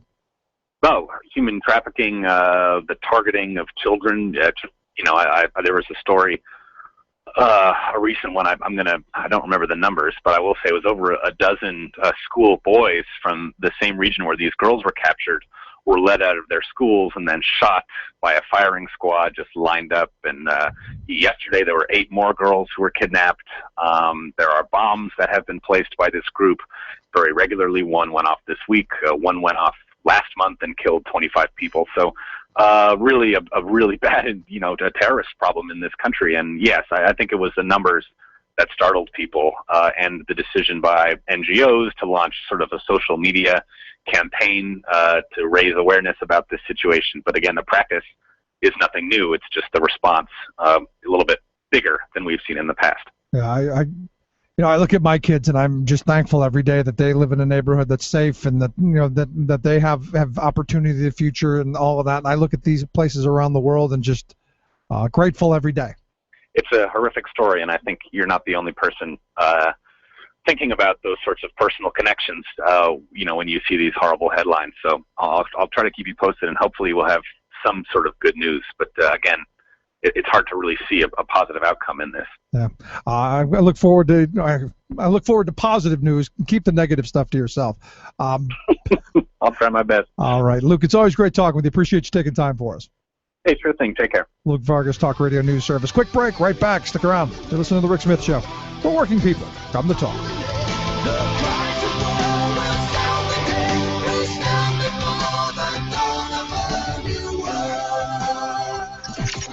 Radio of, for, and by we the working people.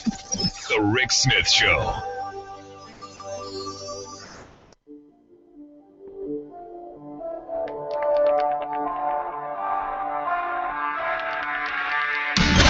Demanding the super rich to pay their fair share for once. The Rick Smith Show.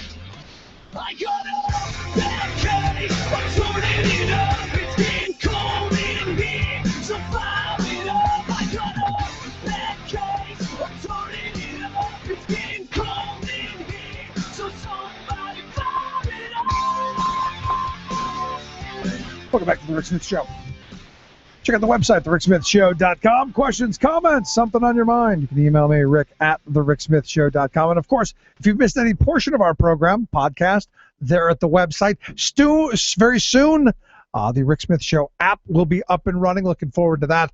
Also, Stitcher, iTunes, all of that stuff. We're making it easy for you to get to the program, easy to interact with the program. Always at the Twitters, at Rick Smith Show, Facebook, all of that stuff. More ways to communicate, more ways to interact, more ways to engage and inform and activate, because we've got so much work to be doing, folks. And here in the coming weeks and months, we're going to be doing some changing. We're going to be moving the program from the live 9 to midnight slot up to noon to 3. to give us more access to situations going on that we want to go to live and participate in. That's going to make things a lot easier for us to really get out and do more. I'm looking forward to the opportunities that's going to offer us. And also we've just got some really great opportunities coming up in the coming days, weeks, and months with some more growth. We're adding a number of online networks in the coming days. The next one, Netroots Nation Radio, is going to be carrying our program beginning, I guess, on Monday mornings. They're going to carry it to begin with. It's that kind of a trying out period. And if you're a Netroots Nation Radio listener, make sure you tell the folks over there, hey, I want this. I want it more. And as always, you can come to the ricksmithshow.com. The next 2 days, we're going to be taking some time away from the program to get some things accomplished, get some things done. We're going to be playing the best of. I just wanted to let you know that before we take off and get to the work that we're doing. A lot of big, exciting things coming up, and it's all because you're helping us out and you're here. Thanks again, and we'll see you back here. You've been listening to The Rick Smith Show. Together, we can make America better. Email rick@thericksmithshow.com or interact with us anytime at thericksmithshow.com. Until next time, this has been The Rick Smith Show, where working people come to talk. Its color like tide flood beneath the lunar sway, imperial, mysterious, in amorous array. Democracy is coming to the USA.